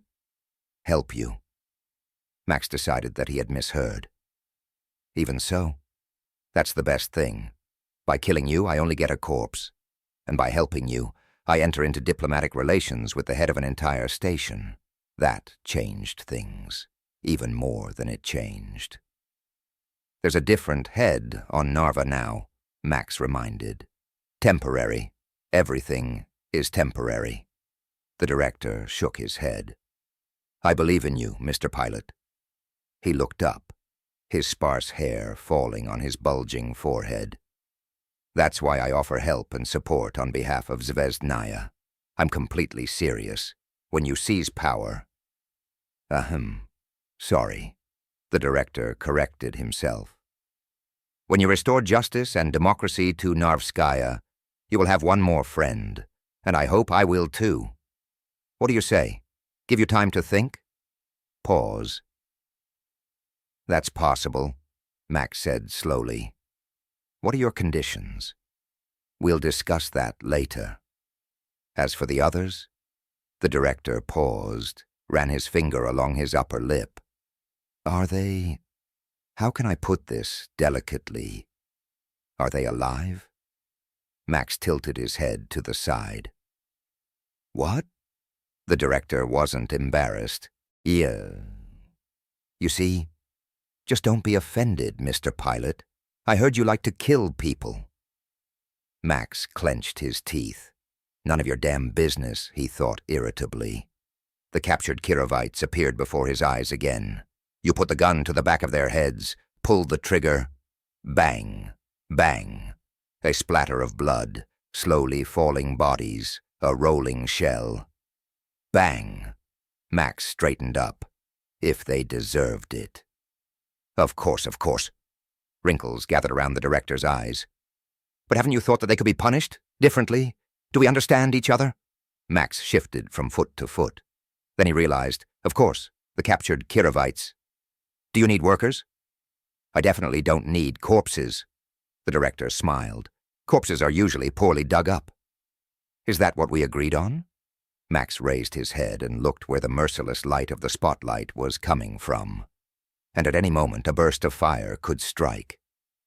Perhaps, he said. Anything else? Just one small condition. Max paused.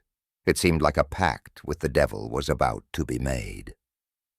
I'm listening to you, Mr. Director.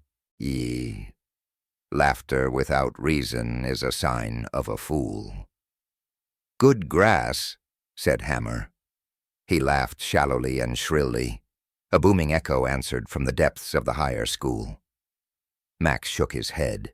Idiot. They said that Hammer was on mushrooms, the same ones with Dybenko. Are you asleep? Max looked around. Professor Lebedev and Kostya were looking at him with concern. Even Sashik stopped playing in the dirt. How did it end? Asked the professor.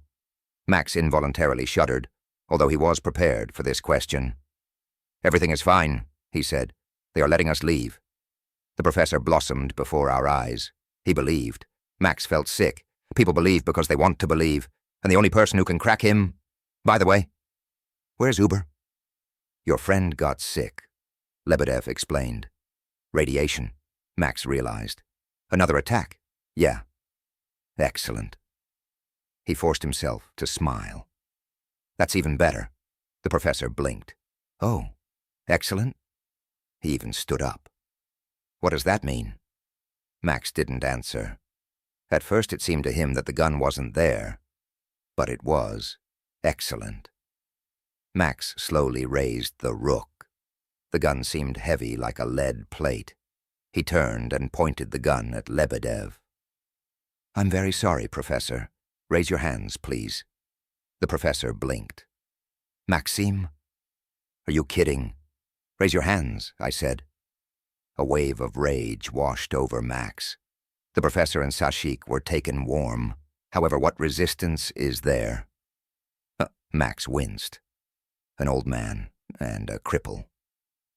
Unfortunately, with Uber, it's unlikely that everything will be so simple. Why are you doing this, Maxime? The professor asked, wiping the blood from his lips.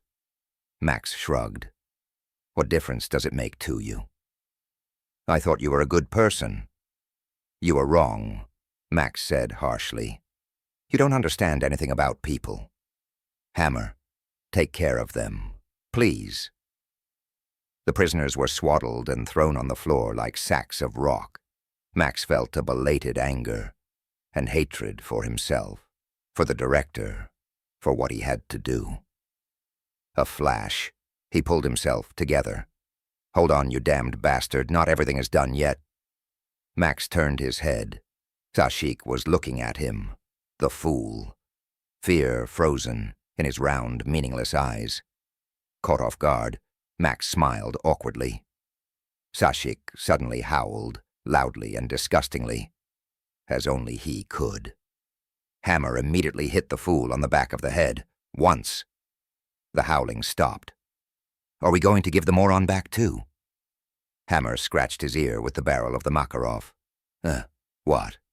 Have you developed paternal feelings for him? Well, no. I don't know. I feel sorry for him, or something. Max raised his hand. Be quiet. If Uber heard Sashik's howl and realized what was going on, he'll try to leave. Or not. You don't understand shit about people, Professor. And what does Uber understand? And what do I understand? Max didn't know. Put them there, in the shade, he ordered Hammer. Mortis pointed his hand at his throat, as if to say, let's settle this. Max twitched his cheek. He gestured, idiot, don't even think about it. The next moment he heard a muffled, quiet, cough, cough. Uber? He's coming back, Max realized. Hammer, Kostyan, to your places. A barely audible sound of footsteps. And you said that he understands people, said Lebedev. Apparently something flashed in Max's eyes. The professor turned away and fell silent. Uber is not coming back because he doesn't understand people, said Max slowly. His chest ached. He is coming back because he understands them too well. Max checked that the gun was easy to reach. He covered it with his jacket. Hammer, stand behind the door. Kostyan, get ready. He didn't have to wait long. The door creaked on rusty hinges. Uber stepped out of the vestibule and straightened up. With his height and strong build, he moved very smoothly and quickly. Even having lost a lot of weight on communist food, the skinhead remained dangerous. Max stepped towards him and smiled broadly. Brother, I have something to tell you. Forgotten your blood type? The skinhead raised his eyebrows, but immediately realized that he was caught. He even managed to raise his hand in defense. A quick reaction, damn. The next moment, Hammer stepped out from behind the door and knocked Uber off his feet with a strong blow. Down, bitch! Hammer yelled. They pointed guns at the skinhead. Lift him up, Max ordered. The skinhead, who had flown from the blow, was pulled to his knees. Heavy, damn it. Hammer scratched his eyebrow with the barrel of the gun. You wouldn't know it by his appearance. Go, Max said. Take these with you. Let them stay in the tunnel. But, boss, Hammer began. Get out, I said. We're left alone. Max put the Makarov to the skinhead's shaved head. He cocked the trigger with his thumb. Chick. Don't move, he ordered Uber. Max hesitated. Before, he would have just pulled the trigger. You pull it, the gun goes bang. And the body falls forward. It's that simple. Why am I hesitating? Max thought. Am I really getting sentimental? You can't get soft. People are scavengers, a pack of Pavlovian dogs. They will eat you if they notice that you've given in to weakness. You can't be kind in an unkind world. Max looked at the skinhead's scarred back of the head. It's worth pulling the trigger, and the bullet, passing through the bones of the skull, will turn into a lead flower and take out half of Uber's face. And no blue eyes, no mocking grin will remain. Only blood and brains. A Bloody Mary cocktail, tunnel style. Uber, can you hear me? Yes, brother, he answered without turning around. I'm going to shoot now. Oh, Uber said without any intonation. What do you say to that? Uber thought. Don't deny yourself anything. What a stubborn son of a bitch. Max narrowed his eyes, put his finger on the trigger. Seriously, give me a reason, Uber. Just one. Why shouldn't I kill you? Pause. Max felt his finger on the trigger become wet. Uber chuckled, turned his head.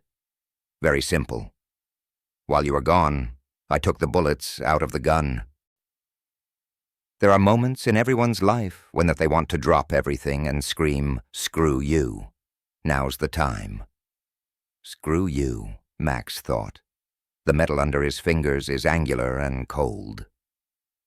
The plastic grip painfully presses into his palm. Is the rook unloaded? Calm down, Max ordered himself. Think. You've always been able to do this. The gun really does feel too light. But what if it's a bluff? Don't underestimate Uber. Max smoothly took 2 steps back. Then he said, If you did, you probably wouldn't have told me, right? Silence. Clever, Uber said, and he began to turn. Max raised the gun, aiming at the bald-headed figure, and pulled the trigger. A metallic click. Nothing. Nothing at all, and it should have blown the skin's stubborn head off. Uber understands people too well. What, brother? A misfire? Uber got to his feet. Max, retreating, pulled the bolt with his free hand. There was no cartridge in the barrel. Damn. Isn't that what you lost? Uber opened his palm. Metal cylinders poured out, rolling with a clatter across the concrete floor. The glint of metal. Holy shit. Surprise, Uber said, and jumped. The next moment, a light flashed in Max's head. It was as if a grenade had exploded in his jaw. The pilot was led, the room tilted. The light from the only lantern suddenly went to the side and to the side. A good hit. The rook fell out of his palm, fell somewhere down, under his feet. Max jerked his head and stayed put.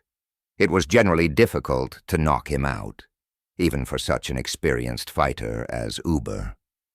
He stubbornly shook his head and took a stance. He blocked the next blow with his elbow, and another. A dull pain in his forearms, and he counterattacked himself. He worked on short straights. 1, 2, 3. 1, 2. Hit. Uber's arms are longer, so he needs to be closer, but Max is healthy and resilient, and he is shorter with the same weight. Hit. Red fog before his eyes. They stopped to catch their breath. Surrender, pilot, Uber said hoarsely. Do you hear? Fuck you. Fuck you. Just like kids. What now? Max asked dully. Now we'll talk. It won't work. Max tried to smile. His jaw was hurting like crazy. I don't give a damn about you and your talk. Fucking fascist. I'd like to knock your brains out. Max took a step back. There was a cartridge under his boot. His leg twisted. He almost fell. "Try it," Uber suggested. "Or do you need a gun for that?" They looked at the same time in the direction where the rook was lying. "What, brother? Is that a good question?" Uber grinned. Max nodded and kicked him in the knee. The skinhead gasped. An unfair move, but effective. The next moment, Max dove down, rolled on the floor, grabbed the gun. One! A cartridge was already clutched in his fingers. Max pulled back the bolt. Two! Insert the cartridge into the chamber. Damn, that was tight. Three! He released the bolt. Click. Four! Now you can shoot. Max instantly raised his hand and aimed at the skinhead. "Uber, it's over." He bared his teeth and started to rise from his knees. The gun was looking straight into his wide, open forehead. "Yeah, damn you," Max thought in his heart. "Uber, don't." "Uber?" The skinhead's blue eyes were burning. Slowly and inexorably, like a huge iron idol, he stood up and walked towards Max. "Son of a bitch, I'll shoot you. You fucking idiot, stop." "It's no use." "Do you know who you're messing with?" Uber asked with interest. "You bitch. Don't know who you're messing with." Max took a step back, but too late. Damn. Uber hit him on the arm. A shot rang out. The bullet hit the ceiling of the room, screeched, and went into the darkness. The air duct above his head hummed from the impact.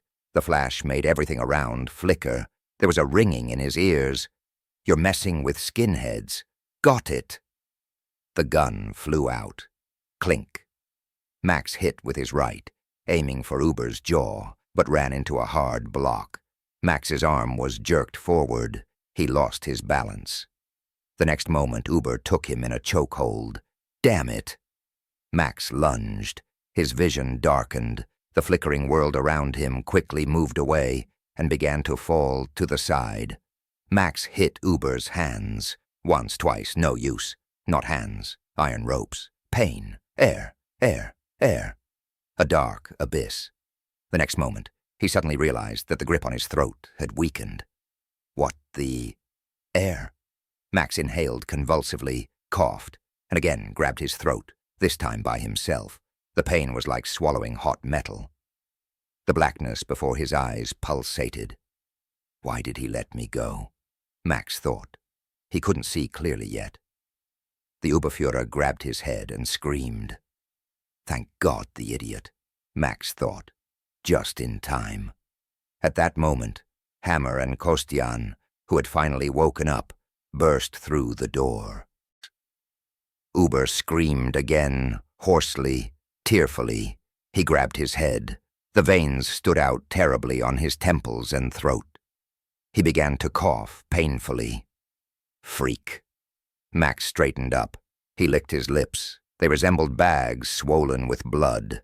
His face burned as if the skin had been torn off. What a son of a bitch, this Uber. He smashed his whole mug. Kostian and Hammer looked around, puzzled. If only they would show up next year. Here their beloved pilot is being beaten up, and they are just chilling. Max gasped and grimaced. His jaw was simply splitting into pieces, even echoing in the back of his head. Boss, are you okay? Hammer helped him stand up straight. Kuh. Yes. What's wrong with him? Uber was in trouble. The skinhead tried to get up on all fours, but couldn't. A gun, Max ordered. Where's yours? Hammer was surprised. Damn, don't argue and give me the gun. Hammer paused and handed him the Makarov. Cool. Max put the gun to his jaw and almost moaned with pleasure. Yeah, that's better.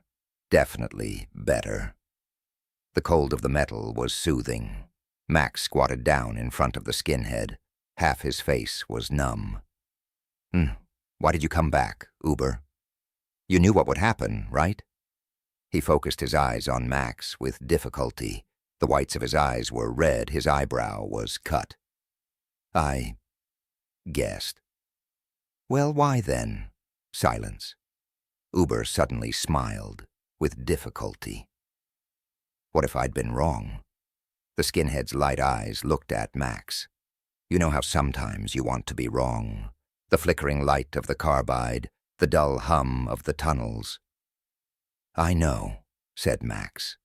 I heard that you, back in Narva, worship Stalin, said Uber. Hey, you crooked nose. Is it true? Hammer thought for a moment and turned to the skinhead. Well, it's true. So what? Stalin sucks, said Uber distinctly. Hammer hit him in the stomach with his boot. The skinhead doubled over. Hammer pulled out his rook. No, ordered Max. He's provoking you. Uber laughed. He sat up with difficulty and leaned his back against the wall. He threw his head back. Blood was streaming down his face from his cut eyebrow. You look like shit. Max squatted down and looked into his face. Why are you doing this, Uber? Revolution. What? Uber coughed and spat out blood. I'm saying, the whole world needs a revolution. Maybe this is the only way out for us, for our entire fucking underground bitch paradise .ru. Yeah, Max drawled. You got hit good on the head. The skinhead's broken lips curled into a grin. Spot on, brother. And Stalin still sucks. Hammer growled. Don't offend other people's gods, Uber. Max advised. Otherwise they might offend you in return. They'll send some avenging angel or whoever they have. Why are you laughing all the time, idiot? I remembered how I was once called an angel, and what happened next. Next? Max lifted his chin. So what? Uber suddenly stopped laughing, dead blue eyes. I killed them all. Nah. You're a petty tyrant, pilot, a classic one, from ancient history. I know that your Stalin on Narvaskaya is simply a god to keep the population in check. Opium for the people, right, brother? Tell me honestly, you don't need any revolution, pilot, do you? You're just ready to take a twig and knock down those ears of corn that are slightly higher than the others. What are you talking about?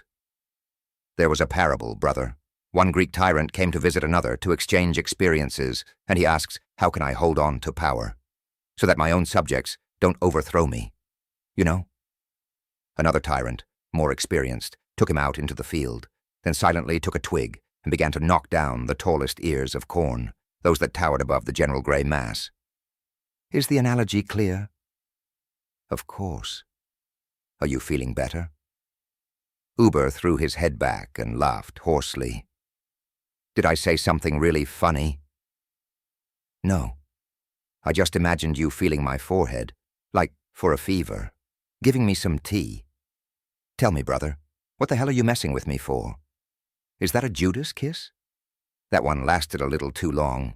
No? Hammer weighed the rook in his palms and looked at Max. Take him down, boss? Hammer, get out, Max said tiredly. Come on, go for a walk. Uber, do you hear me? How are you? A painful cough. You? Which version? The sweary one or the regular one? Max thought for a second. The short one. That sucks, brother. Hammer shifted from foot to foot. What do you want? Max raised his head. Boss, what are we waiting for? Let's give them up quickly and get out of here. Uber chuckled behind him. Hammer turned around abruptly and frowned. Don't you get it? Uber was mocking him. He's stalling for time, so they don't think he's fussing. Right, bro? Oh, big-nosed guy, you don't understand anything about dictators. You're big-nosed yourself, Hammer snapped. He grabbed his once broken nose with an involuntary movement. Boss, what is he saying? Uber's right. I'm stalling for time. Eh? Hammer was even confused. Why? Max looked at him and smiled unpleasantly. None of your business. Believe me, What time is it?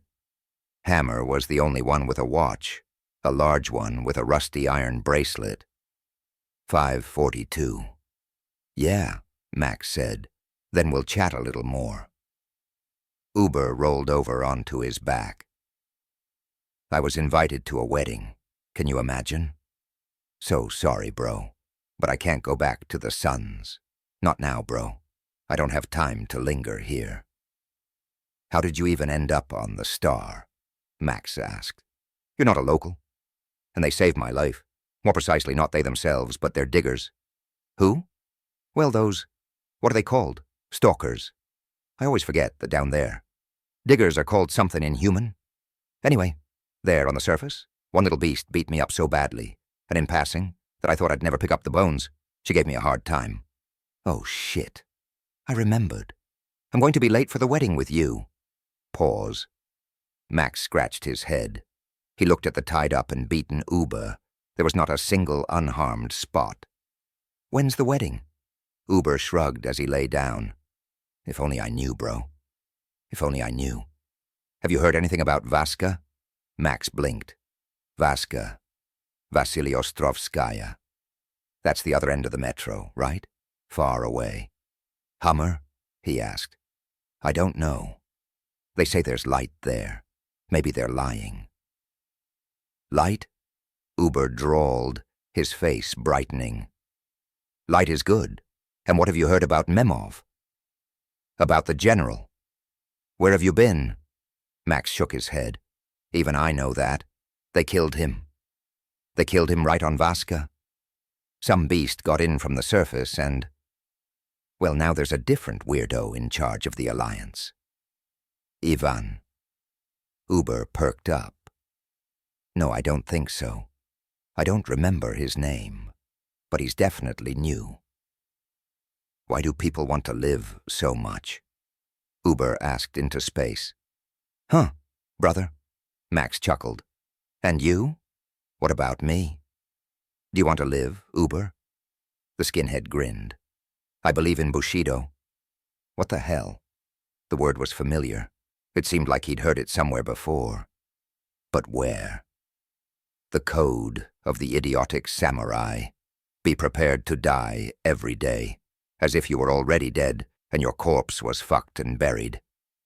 In short, don't let the fear of death influence your decisions. And all that. You're a pilot. You should have known that. Max raised his eyebrows. What the hell kind of pilot? Uber. What are you talking about? I studied in Viborg at a helicopter school. A repair mechanic by trade. I'm not a fucking pilot, believe me. And this? Max pointed to the uniform. This is a good thing. I also have a blue uniform, with gold and shoulder straps, a real first-class pilot's kit. It really helps with the image. I get it, bro. I get it. And we're lying down nicely, huh? Max rose from his knees and dusted himself off. It's good that the flight jacket is in good condition. Otherwise, it would have definitely been torn in the last fight. The light from the carbide seemed mournful. What time is it now? He asked Hammer. 6:30, boss. Max nodded. That's it. Enough resting. Let's get them out.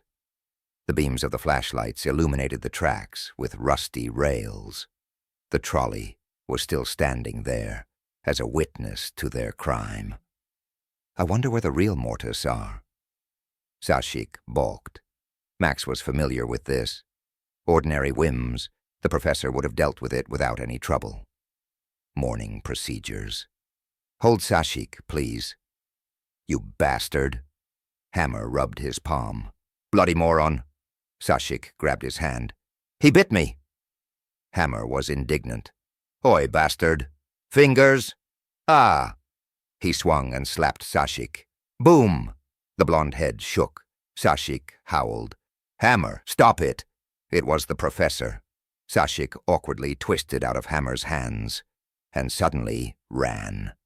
Unexpectedly beautiful, easy, free. He ran into the depths of the tunnel, his hands tied behind his back. Hammer rushed after him, stumbled. He jumped up, cursing, and raised his pistol. Don't shoot, Max shouted, but he was too late. Boom. Shot. A tight flash tore through the darkness. At first it seemed that Hammer had missed. Wrochek kept running. Free. Beautiful. Soon he would disappear into the darkness, look for him later. And suddenly his trajectory began to deviate from a straight line. Stronger, stronger. Now he was running, weaving, falling, stumbling. What will happen now? Max thought. Wrochek fell and remained lying there. Silence. Max turned to Hammer. Why? He looked confused. He scratched the back of his head. I thought I'd miss. The professor sank to the ground at once as if all his bones had been taken out. His glasses sat crookedly on his nose. He said. How could this be? My boy. Where is the justice? Where? I ask. Lebedev screamed terribly and suddenly burst into tears. Hey, crooked! Uber stood up. Why did you kill Forrest Gump? What? A headbutt to the face. Crunch. The stunned Hammer fell to his knees, blood pouring out of his nose. It dripped onto the concrete from his unshaven chin. Drip, drip, drip. Hammer shook his head, drops flying in all directions. His eyes were senseless. Almost a knockout. It looks like Hammer's nose was broken again. Uber! Max called. Uber raised his head. His hands were tied behind his back. The skinhead grinned mockingly and went for Max. Handsome. Damn. He looks like a huge cat. Now we'll figure out who the predator is here. Max jumped forward. Fast, strong, agile. His body obeyed like a clock. Left fist. In the sun. Right. A hook to the ribs. On the third blow, Uber fell. Add more. Foot! Uber was thrown. He groaned, rolled on the floor. He spat out blood. His remaining teeth were stained red. The skinhead curled up into a spring, pulled his legs up to his chest. With an effort, he began to rise. Stand up, soldier, he hoarsely ordered himself. 1-2. We're walking through Africa. 1-2. Better not, Max warned. Uber, that's enough. What the hell? Do you know who you're dealing with? You're a bitch, with the skinheads. 1, 2. Max hit him so hard that his leg went numb, despite the heavy boot. Boom. Something crunched. He might have broken a couple of Uber's ribs. Uber's body sprawled limply on the concrete floor. Pause. Max thought that now the skinhead would definitely calm down. Anyone else would have been calmed down by this. But not this bald-headed buffoon. Silence. It's just pain, Uber said hoarsely. He began to rise. His face was white. The next moment, Hammer, who had come to his senses, kicked him in the side with his boot. He kicked him again, clouding. Hammer viciously kicked the former prisoner. Enough. Enough, Max wheezed. Leave him, do you hear? Enough. Kostyan entered. He calmly looked around the scene of the carnage. Boss, that one in the white coat is there again. He's asking for you. Max nodded. Scarf. He wrapped the scarf around his throat to hide the fingerprints. His head hurt terribly. Well, it's time to talk to the director. Hello, Junta. The voice sounded like it was coming from a barrel. Hoarse and creaky. What's wrong with your voice? The director looked at him with interest. What difference does it make? Get to the point, director. Max turned his whole body. He tried not to move his neck. It hurt. Hammer, come on. The professors, with their hands tied behind their backs, were placed in front of Zvezdnaya's nannies. Max watched as the fugitive was led to the trolley and made to squat. The professor looked pale and depressed, sobbing. He wouldn't last long there without Max's help, and without taking care of Sashika. I have a lot of my own things to do, the pilot reminded himself. It didn't make it any easier. On the contrary, some kind of crap got stuck in my throat. I almost threw up. He stepped forward. Skinheads next. Max couldn't help but remember how Uber was getting up, how his eyes were burning. An inexorable, cruel angel of vengeance. He never gives up. If I were you, I wouldn't even give him a shovel. The director chuckled, humor, as if to say, I get it. I get it. I'm not joking, Max said dryly. The director raised his eyebrows in surprise. Are you serious? Absolutely. He's just a bandit. You're wrong, Mr. Director. I'm just a bandit. And Uber is something else, however. Max suddenly realized that he was bored with talking to this self-confident blockhead who pretends to understand everything and still won't understand anything. Now he's your problem, not mine. By the way, Director, can you answer me one question? He raised his eyebrows. Really? You're an expert? You've probably read dozens of books. Max paused. How do revolutions begin? The director wrinkled his brow. What? I'm asking quite seriously. I'm curious. Well, it's all classic. The lower classes don't want to. The upper classes can't. Is that what you're talking about? Max shook his head. Not quite. Anyway, that's nonsense. Goodbye, Mr. Director. He turned and walked away. It was all over. Right, pilot? It seems you've already betrayed everyone you could. And suddenly he heard words that made him stop. Not so fast, dear Mr. Pilot. Not so fast. I kept my promise, Max reminded. The director shook his head. It's not that simple, my dear friend. You crippled two of my men, Mr. Pilot. One has a broken jaw, the other lost an eye. Don't you think that's worth a separate conversation? And I won't even ask where the mortis are, the director interrupted. Not your mortis. The real ones. Max paused. That's the stake we were talking about. They're all right. They're sitting under lock and key. They're dead? The director's bright eyes stared at the former prisoner. Yes, Max said. There's no point in lying when everything is clear.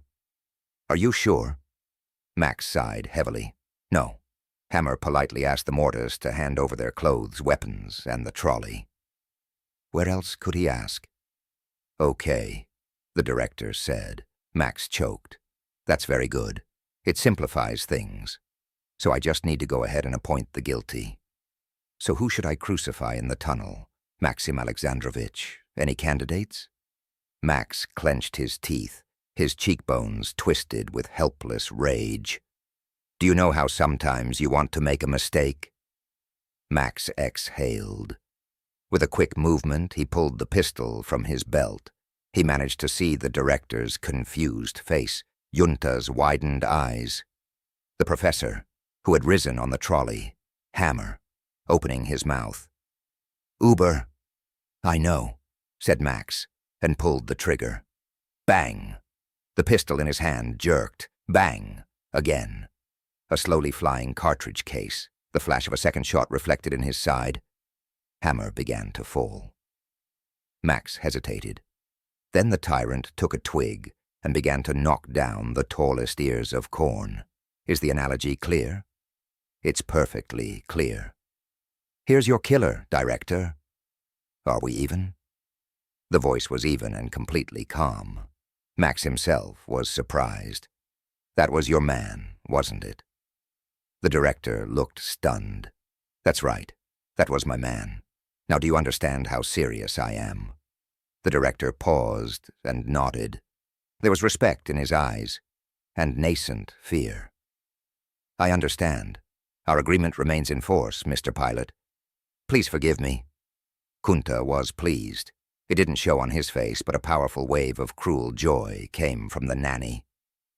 Max winced. And you're here? Uber was delighted at the sight of the nanny. What people? Even without security. Kunta silently hit him in the solar plexus with a baton. Nen. The skinhead fell to his knees, bent over. Strange sounds. When Uber raised his head, Max saw that he was laughing, baring his remaining teeth in a bloody smile. What a psycho. The Junta nodded indifferently and swung his baton. Let him speak, Max ordered. The nannies and orderlies obeyed, most likely out of surprise, rage. Max, with an effort, removed his hand from the gun. Calmly. Uber grinned. You still don't understand anything, Max? Revolution is inevitable. That's the point. Take him, the director ordered. The Junta and another nanny yanked the skinhead up by the elbows and dragged him to the trolley, like a sack. Uber's legs dragged along the ground, bouncing. They left a strip in the gray dust. Good luck, brother, Max said to himself. But the skinhead seemed to hear. Save your 30 pieces of silver. Uber shouted and laughed. I'll be back, pilot. As he was dragged away, the director looked at Max. You know, Maxim, what he said. Don't worry about it. You see, we're all here for the revolution, but each of us has a different revolution. 2 weeks later, Novskaya Station. He couldn't sleep. He'd never been able to get enough sleep here. Because if you can't sleep, then getting enough sleep is a dead end. It's all very simple. 1 + 1 = 2. The pilot opened his eyes. He lay there for a while, looking at the dark ceiling. Somewhere in the distance, water was dripping. Drip, drip. The pilot stood up, went to the sink, and spat, thick and yellow. The bitterness made his jaw clench. Max shook his head. His back was completely wet with sweat. His fingers were shaking. Drip, drip. Your mother? Insomnia. I never knew what it was, and now here it is. And for several days now. He looked out the door. The station platform was empty. Only a guard was shifting from foot to foot near a distant pile of sandbags. Narva was asleep. The pilot straightened up. This time the idiot underground god took his sleep, and it seemed he wasn't going to give it back. Ugly. Kostyan was nodding off next to the door. Boss. The bodyguard straightened up. What happened? Everything is fine. The melancholy was so intense that I wanted to howl. The pilot returned to the table, splashed some alcohol, picked up the glass, faceted, slightly cracked, and drank it in one gulp. A fire flared up in his stomach, and suddenly Max realized what he had heard in his half-sleep. What was that sound? Grr, grr. A pickaxe. An ordinary working pickaxe used to cut out the quartz layer. There were a lot of such rocks around Zvezdnaya. At first, the layers were crushed with jackhammers, and if the compressor wasn't working, then with ordinary crowbars. The bodyguard, Kostyan, appeared at the noise. He yawned. Since Max's triumphant return to Narvskaya, Kostya had been with him everywhere.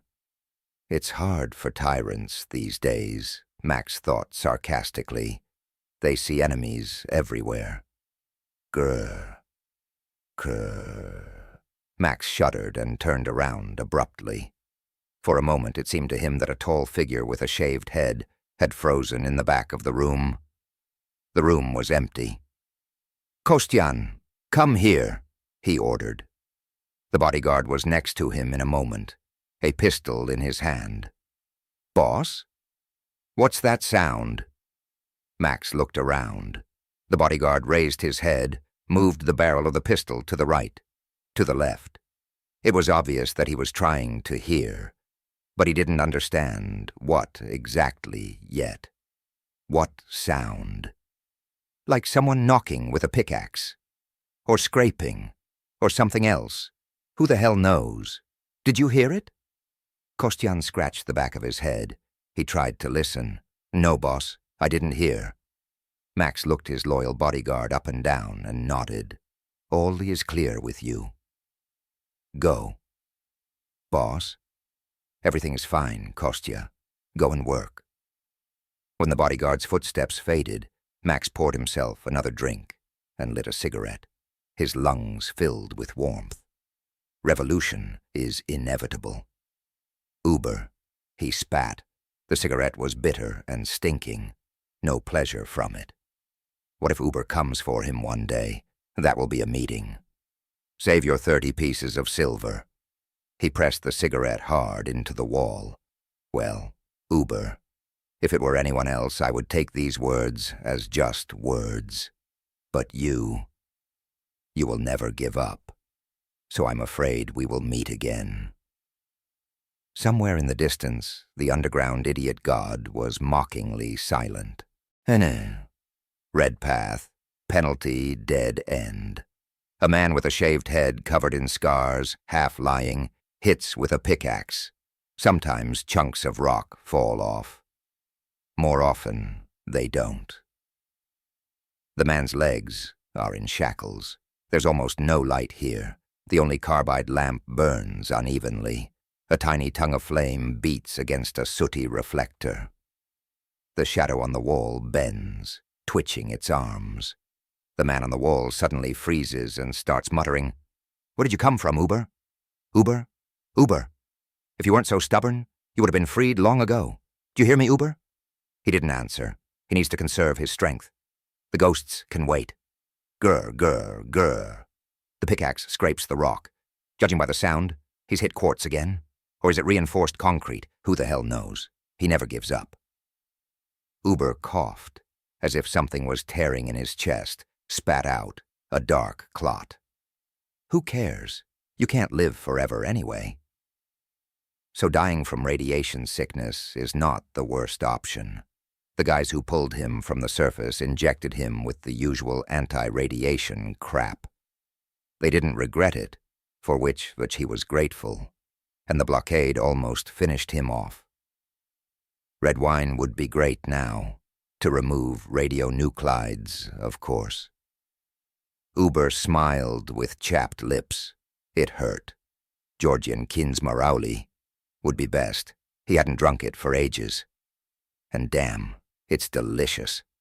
Uber raised his pick, so delicious that even now, many years later, his head was spinning just from the memory. He licked his lips. Kinsmarauli would be great now. Or water, and a woman, just to sit next to her, so that she would lay his aching head on her soft lap, so that he would doze, feeling her warmth on the back of his head, and that's all he needs in the whole wide world. She's bored by the bar. He sang quietly. There was almost no voice, just a wheeze and a cluck. But that's just right for the blues. In an apron, with a napkin. Finally, he has a real blues vocal, and all because of these freaks. "My friend Ivan is coming," he suddenly shouted. "And he'll kill you all, sons of bitches." Uber woke up. It was dark all around. The lamp had almost gone out. He pulled the pickaxe towards himself, lifted it with difficulty. Like candy. "What are you doing here, baby?" The pickaxe hits the stone. The shackles jingle. Surprisingly fresh, another blow. From shoes to beads. He took a breath. As an invitation. He coughed, spat, to a very strange blues.